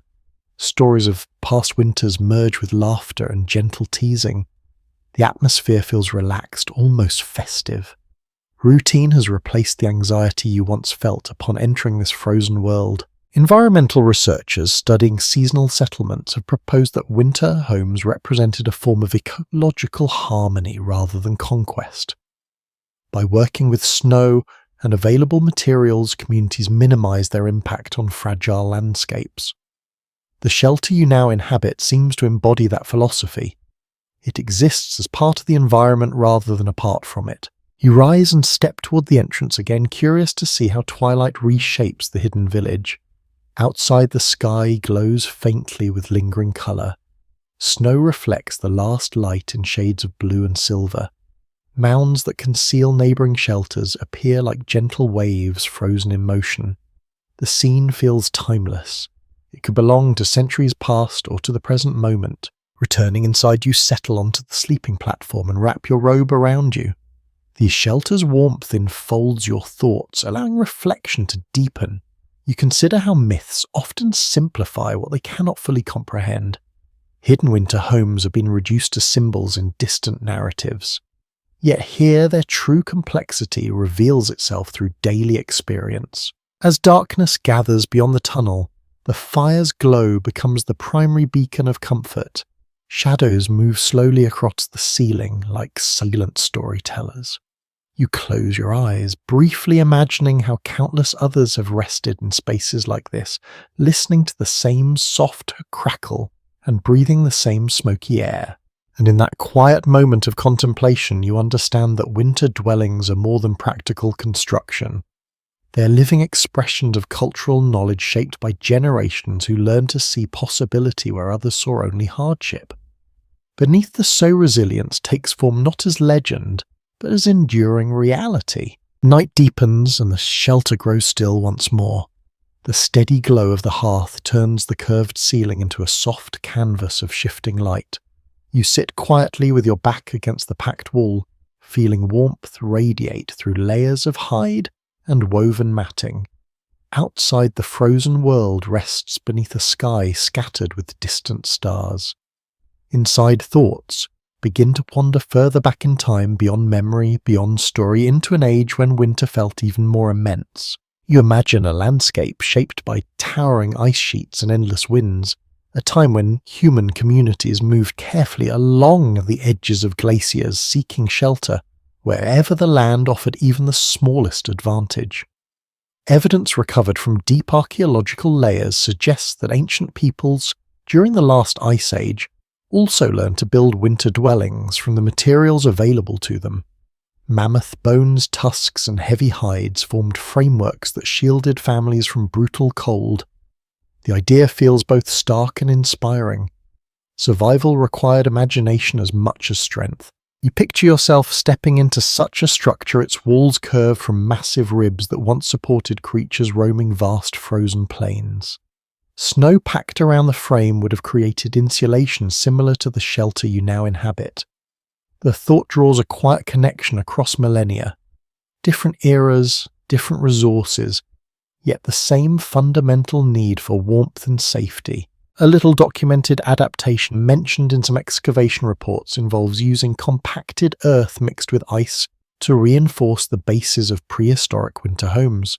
This technique may have provided stability during shifting seasonal conditions. As you run your hand along the smooth interior wall of your present shelter, you sense how the instinct to strengthen and protect living spaces has deep roots in human history. There remains ongoing academic discussion about how permanent these Ice Age dwellings truly were. Some researchers believe they served as seasonal refuges during migration. Others suggest that certain sites supported longer habitation, allowing communities to endure entire winters in one location. The uncertainty adds a layer of mystery. You imagine fires flickering within ancient bone-framed homes, their smoke rising into skies far colder than the one above you now. The fire beside you crackles softly, bringing your thoughts back to the present. Its warmth feels like a shared inheritance passed through generations. Techniques refined over thousands of years still shape how this hidden home functions. You realize that each small act of tending the flame echoes practices once carried out by distant ancestors facing similar challenges. A fragment of oral memory preserved in northern storytelling traditions recalls how people sometimes spoke of winter shelters as extensions of living creatures. Walls were likened to protective skins. Roofs became symbolic backs, shielding inhabitants from harm. The metaphor feels vivid as you lean against the curved surface, sensing the structure's quiet strength around you. Outside, wind brushes gently across the snowfield, creating faint patterns that shimmer in starlight. You step toward the entrance tunnel and peer upward. The cold air bites softly at your cheeks, reminding you that despite all progress, winter retains its authority. Yet the presence of hidden homes transforms that authority into something manageable. Adaptation becomes the bridge between vulnerability and endurance. Climatic reconstruction studies indicate that ancient winters fluctuated dramatically across centuries, sometimes intensifying beyond what modern observers might expect. Communities that survived did so by adjusting their methods constantly. As you stand at the threshold between shelter and exposure, you sense how flexibility remains essential even now. Knowledge must evolve as landscapes change. Returning inside, you notice how the chamber feels almost timeless. The same firelight that comforted prehistoric families now illuminates your own resting place. Shadows dance across woven mats just as they once played upon mammoth bones and cured hides. The continuity is both humbling and reassuring. Human ingenuity persists despite shifting eras. A rarely mentioned winter habit recorded in early field journals describes how some northern groups reinforced their shelters by adding new layers each season, rather than rebuilding entirely. This gradual process created structures that carried visible histories in their walls. You imagine snow dwellings growing thicker year by year, accumulating memory like rings within a tree trunk. Specialists continue to explore whether such practices influence later architectural traditions in cold climates. The evidence remains open to interpretation. Yet as you study the layered insulation surrounding you, it feels plausible that ideas travel quietly through time, reshaped, but never entirely forgotten. You sit once more over the hearth, drawing your robe closer. Fatigue settles gently into your limbs, accompanied by a growing sense of connection to those who once faced harsher winters with fewer resources.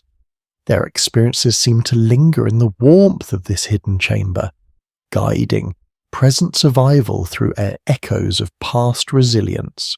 The fire's glow dims slightly as embers shift, then brightens again with a fresh addition of fuel. Each flicker becomes a reminder that comfort depends on constant attention. No shelter, however well designed, can sustain itself without human care. This truth must have held equally strong during the Ice Age, when storms and predators posed relentless threats. Material traces uncovered from ancient habitation sites often reveal clusters of tools, food remains, and hearth ash that tell silent stories of everyday life. These fragments speak of families gathering in close quarters, sharing meals, teaching children and watching flames dance against curved walls. You close your eyes briefly and imagine such scenes unfolding across vast frozen landscapes long before written history. When you open them again, the present shelter feels richer with meaning.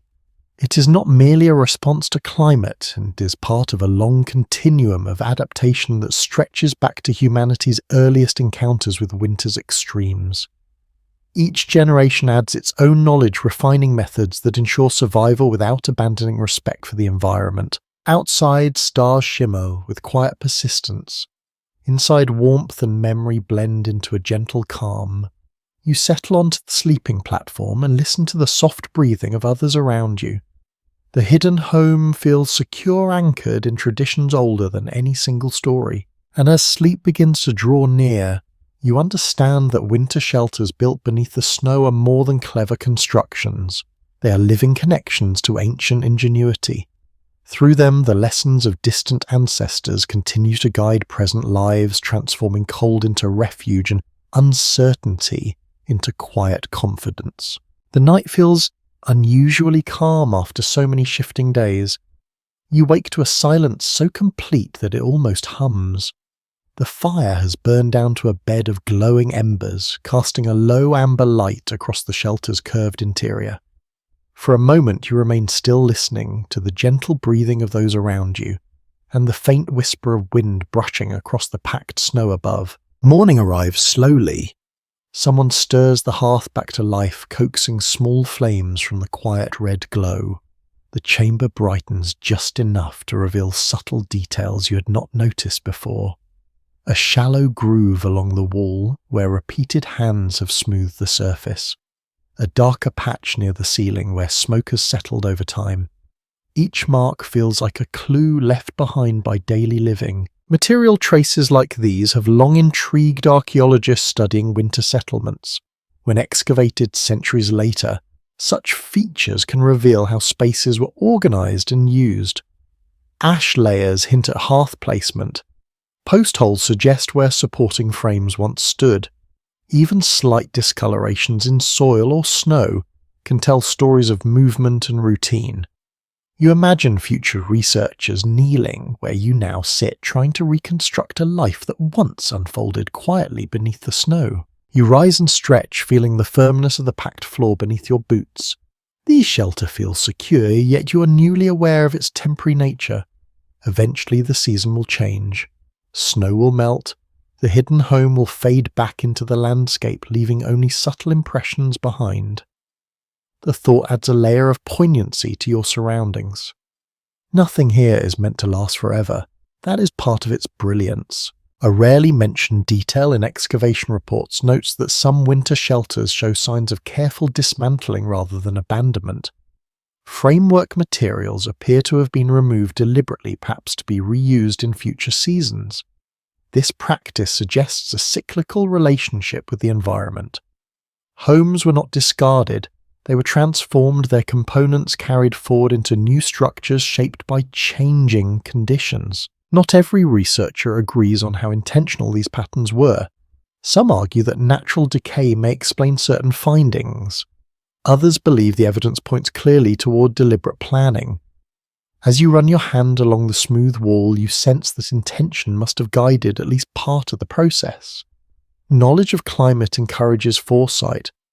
People who live closely with nature rarely act without reason. The shelter stirs into gentle activity as daylight strengthens outside.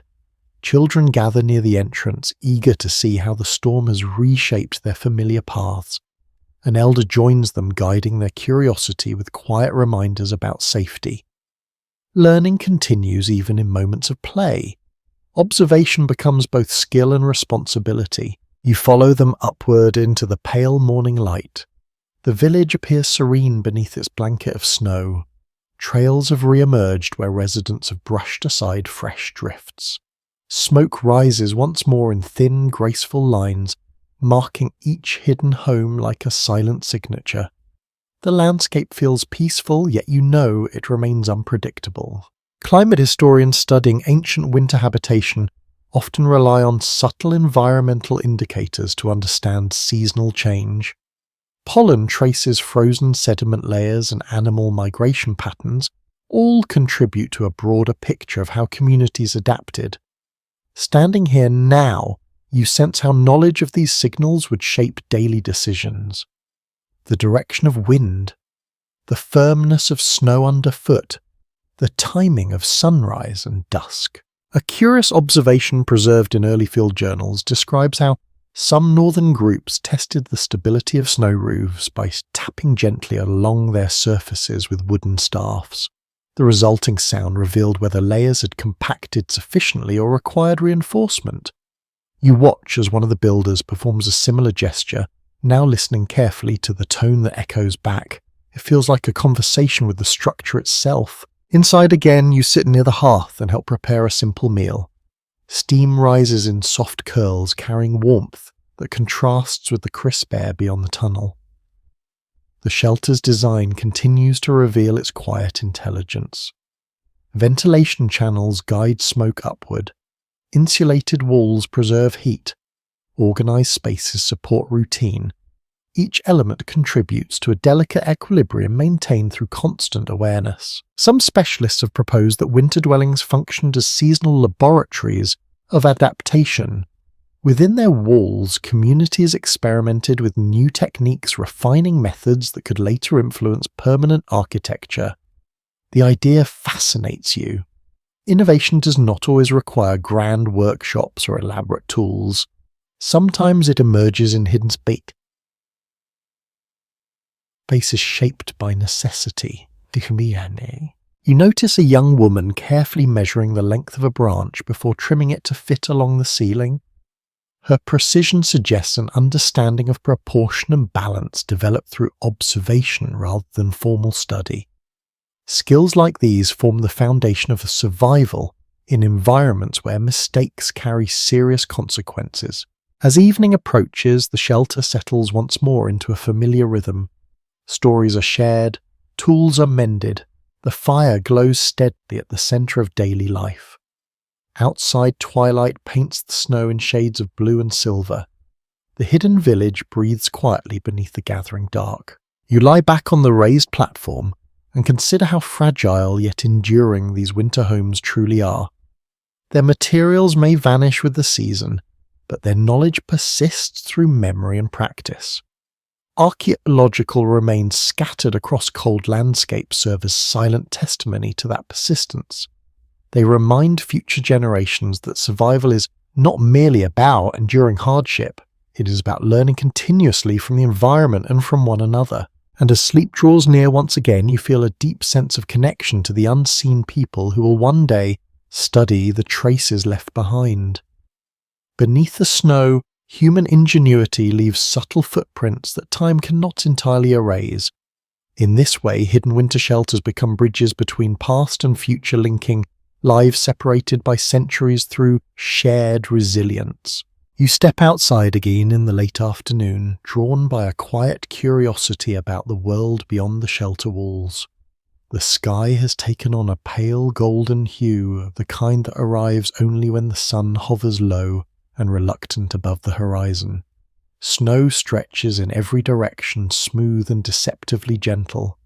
If you did not know better, you might think this place was empty, silent, untouched. Yet you know that beneath this calm surface lies a network of lives moving with intention. Hidden homes pulse with warmth and conversation. Trails weave unseen connections between families.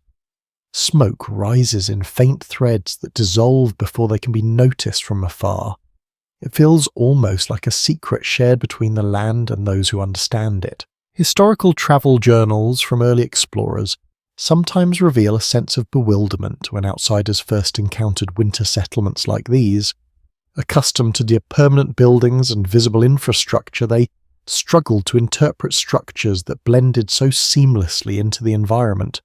Some accounts describe entire camps overlooked until chance footsteps broke through a roof or a sudden plume of smoke betrayed human presence. You imagine the surprise of such moments, the realization that a seemingly desolate landscape could hold thriving communities just beneath its surface. It speaks of cultural distance as much as geographical distance. Knowledge shaped by one climate does not easily translate to another. The hidden village becomes a lesson in humility for those who assume familiarity with survival. Oral narratives preserved among northern peoples often recount how concealment provided protection not only from storms but from conflict. By living quietly within the contours of snowdrifts, communities reduced the likelihood of unwanted encounters. It is an elegant strategy, safety achieved through subtlety rather than confrontation.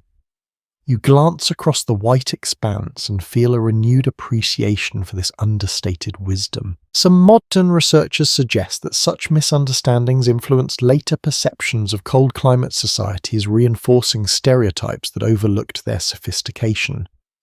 Evidence gathered from archaeological studies paints a far richer picture. Seasonal dwellings reveal thoughtful engineering, careful planning, and deep ecological awareness. Standing here now, you sense how easily complexity can be hidden behind simplicity. You walk slowly along a narrow path marked by repeated footsteps. The snow crunches softly beneath your boots, a sound that carries farther than you expect. You pause listening. In the distance, faint laughter rises from another shelter entrance. It echoes briefly, then fades into the vast stillness. Even joy seems to move quietly in this landscape.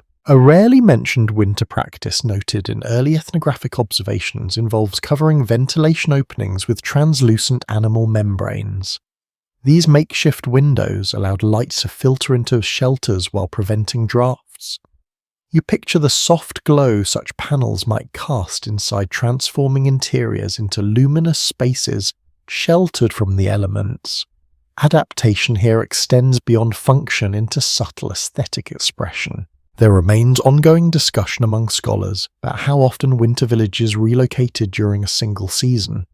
Some evidence points toward gradual movement following animal migrations or shifting weather patterns. Other findings suggest stability once suitable shelter sites were established. As you look across the frozen terrain, you sense that mobility itself may have been a form of security. The ability to move quietly through snow could mean the difference between scarcity and abundance. The wind begins to rise again, not with the force of a storm, but with a restless energy that sends powder swirling across the surface.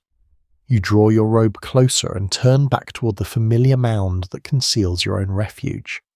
Its shape appears almost indistinguishable from surrounding drifts. Only the faint indentation of the entrance tunnel reveals its presence. You feel a moment of pride in belonging to something so skillfully integrated with the landscape. Inside, warmth greets you like a gentle embrace. The fire crackles steadily, casting dancing reflections along the curved walls. Others sit nearby mending tools or preparing evening food. Conversation flows into soft tones, weaving stories of past encounters with travelers who misunderstood their way of life. There is humor in these recollections. Also quiet resilience. Environmental historians often emphasize that winter settlements demonstrate a form of coexistence rather than domination. By shaping homes from snow and natural materials, communities minimize disruption to fragile ecosystems. The shelter you inhabit feels like an extension of the land itself. When spring arrives, it will dissolve without leaving scars. This transient quality carries both beauty and practicality. You settle near the hearth and listen as an elder recounts a tale of distant visitors who once tried to build their own snow houses only to watch them collapse by morning. The story unfolds with gentle laughter, not mockery. It highlights the difference between observing a tradition and truly understanding it. Skills passed through generations cannot be mastered overnight. A small child nearby traces patterns in the snow-packed floor, her fingers leaving delicate impressions that vanish with the next sweep of movement. The gesture reminds you how fleeting all human marks can be. Yet within memory they persist. Cultural knowledge survives through practice rather than permanence. Outside, dusk settles across the hidden village, softening outlines into shadow. Stars begin to appear once more, silent witnesses to countless winters before this one. Inside, firelight gathers like a warm heartbeat. The shelter holds steady against the cooling air, its design quietly fulfilling promises made during construction. You lean back against the raised platform and close your eyes for a moment, letting thoughts drift between present experience and distant historical echoes. Misunderstandings may come and go. Myths may simplify what they cannot fully grasp. Yet beneath the snow, truth endures in the form of lived knowledge. And as night deepens around the hidden village, you recognize that winter homes built in secrecy and skill represent more than clever engineering. They embody cultural wisdom, shaped by the environment, memory, and adaptation. In their quiet resilience, they challenge assumptions and reveal the profound ingenuity of those who chose to live not above the snow, but within its protective embrace. Winter has begun to feel familiar. You notice this in the way your body moves without hesitation through the narrow entrance tunnel, in the way your hands reach automatically for the right tools when the fire needs tending. What once seemed harsh and alien now carries patterns you recognize. The hidden shelter has become not only a refuge, but also a teacher. You wake before the others, stirred by the faint grey glow filtering down from above. The air holds a quiet expectancy, as though the world is preparing to reveal another subtle lesson. You sit near the hearth and feed the embers with thin splinters of wood. Flame rises gently, casting warm light across the curved walls.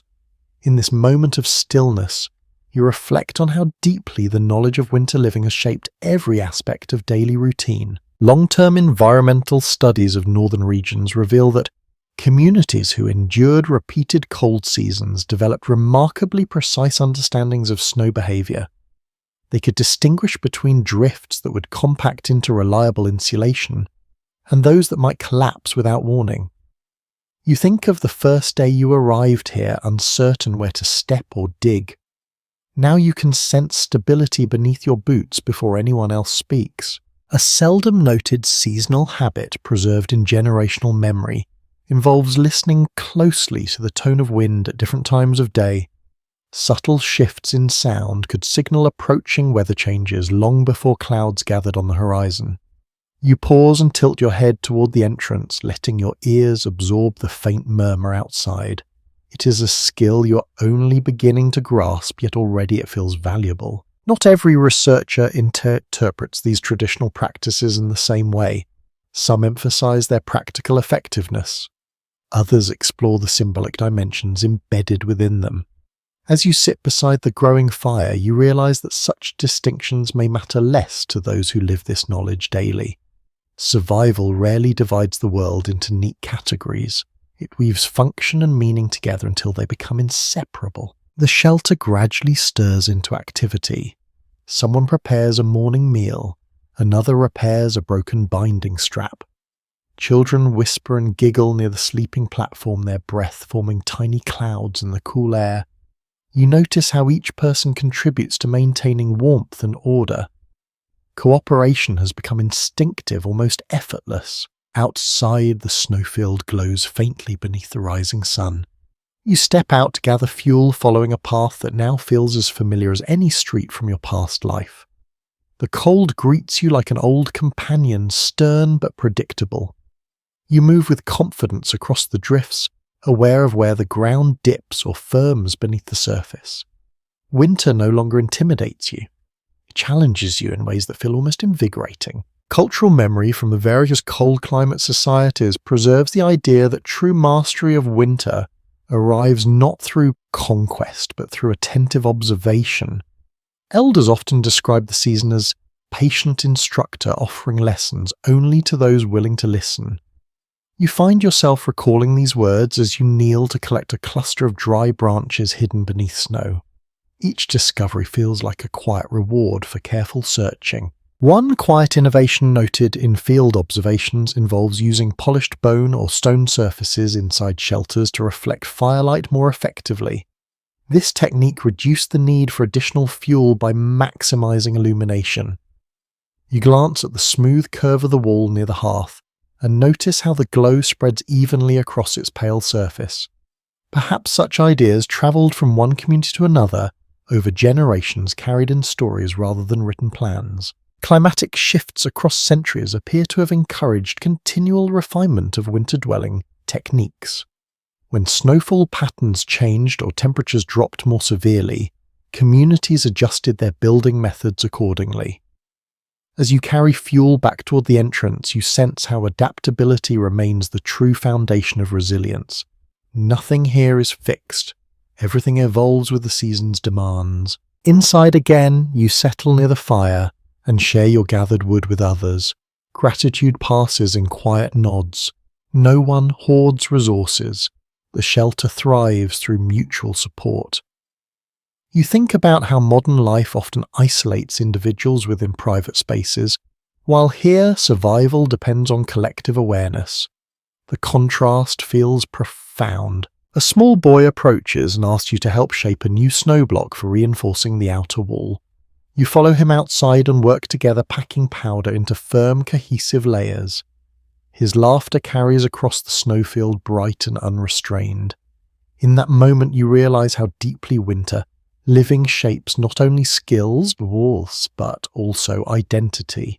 Children raised in this environment grow confident in ways outsiders might struggle to understand. Some researchers interpret archaeological evidence of repeated shelter rebuilding as signs of vulnerability. Others see them as proof of enduring ingenuity. Watching the boy smooth the final surface of the snow block with pride, you lean towards the latter view. Renewal here is not failure, it is continuity. Evening returns, gradually bringing with it a familiar hush. The hidden village settles into its nightly rhythm. Smoke rises in faint columns that merge with the darkening sky. Inside your shelter, the fire glows steadily, illuminating faces softened by fatigue and contentment. You wrap your robe closer and listen to the quiet murmur of conversation. As sleep approaches, you reflect on the wisdom embedded in these hidden homes. They reveal how human beings can live in harmony with climates that might otherwise seem uninhabitable. Through patience, observation, and shared effort, winter becomes not an adversary, but a partner in shaping resilient ways of life. And in that gentle awareness, you feel a deep gratitude for the lessons learned beneath the snow. The season still holds challenge, yet it also offers insight into the strength that grows when knowledge is honoured and cooperation embraced. Here, in the quiet glow of the hearth, winter's hidden wisdom continues to unfold. The final stretch of winter arrives almost without announcement. You notice it first in the subtle quality of light that filters through the entrance tunnel. It seems softer now, carrying a faint suggestion of change. Snow still blankets the world outside, yet something in the air feels different. The season has begun to exhale. You wake before dawn and sit quietly near the hearth. The fires dwindle to glowing embers that pulse like a slow, steady heartbeat. Around you the shelter rests in deep calm. Breathing sounds mingle with the faint whisper of wind, brushing against the outer shell. It is a moment suspended between endurance and release. Over the weeks you have spent beneath the snow, this hidden home has transformed from an unfamiliar refuge into a place of belonging. Every curve of its walls carries memory. Every layered hide holds the warmth of shared nights. Generational winter knowledge suggests that such shelters were never meant to be permanent monuments. They were living spaces shaped to serve a season, then allowed to fade gracefully back into the land. You rise and climb toward the entrance. The cold greets you with familiar clarity. Outside, the sky glows pale silver above a horizon that seems wider than ever. The village lies quiet beneath its drifts, yet thin threads of smoke reveal that life continues in gentle rhythm. You walk slowly across the surface, feeling the firmness of snow beneath your boots. Confidence guides each step. Long-term landscape observations show that snow cover can preserve warmth deep below, even as surface conditions begin to shift. This paradox allowed ancient communities to linger in their winter dwellings longer than an outsider might expect. You kneel and press your hand into the drift. It feels both solid and delicate, a reminder that transformation is always underway. A seldom noted seasonal behavior described in oral teaching traditions involves gradually widening shelter entrances as temperatures soften. This practice encouraged fresh air to circulate and signaled readiness for eventual departure. You notice one nearby mound where residents have already begun brushing away packed snow. The gesture feels symbolic, a quiet preparation for journeys yet to come. Not all interpretations align on how swiftly winter camps were abandoned once signs of thaw appeared. Some researchers propose that communities lingered until travel conditions improved. Others suggest early movement to follow animal migrations or locate emerging food sources. As you gaze across the pale expanse, you sense that timing must have required both caution and intuition. Returning inside, you sit beside the hearth and add a final piece of fuel. Flame rises gently, illuminating faces that have grown familiar through shared experience. Conversation drifts between plans for spring and the memories of storms survived. The shelter feels warmer than ever, perhaps because it now holds accumulated gratitude as well as heat. A quiet innovation remembered in certain northern narratives has involved storing small bundles of dried grass or moss near the exit for use in future shelters. By leaving such tokens behind, families created a subtle continuity between seasons. You imagine uncovering one of these bundles months from now, its presence linking past effort to future resilience. Climatic shifts appear to have encouraged flexible patterns of movement throughout history. Communities that thrived did so by responding to environmental cues rather than rigid calendars. You listen as elders discuss the changing angle of sunlight and the faint sound of distant melting. Their observations guide decisions more effectively than any written plan. As evening approaches, the hidden village gathers for one final shared meal beneath the snow. Bowls pass from hand to hand, laughter flickers like sparks in the dim light. You feel a deep sense of connection to those around you. This shelter has not only protected you from cold, it has woven you into a network of care and understanding that extends beyond individual survival. Afterward, someone begins to hum a soft melody. Others join quietly, their voices blending into a gentle harmony that fills the chamber. Cultural memory preserves the idea that songs sung at winter's end carry both farewell and promise. They acknowledge hardship endured while welcoming the renewal to come. You close your eyes and let the sound settle into your thoughts. Night deepens once more. The fire dims to a steady glow. Shadows gather along the curved ceiling like old companions preparing to depart. You stretch out on the raised platform, feeling the firm support beneath layers of hide. Outside, stars shimmer through the narrow opening above. The season's long vigil is nearing its close. Your breathing slows. The shelter's warmth enfolds you with quiet reassurance. Words grow softer in your mind, stretching into long, calm sentences that drift like snowflakes through still air. You remember the first uncertain step onto this frozen landscape. You remember the labor of digging and shaping and learning.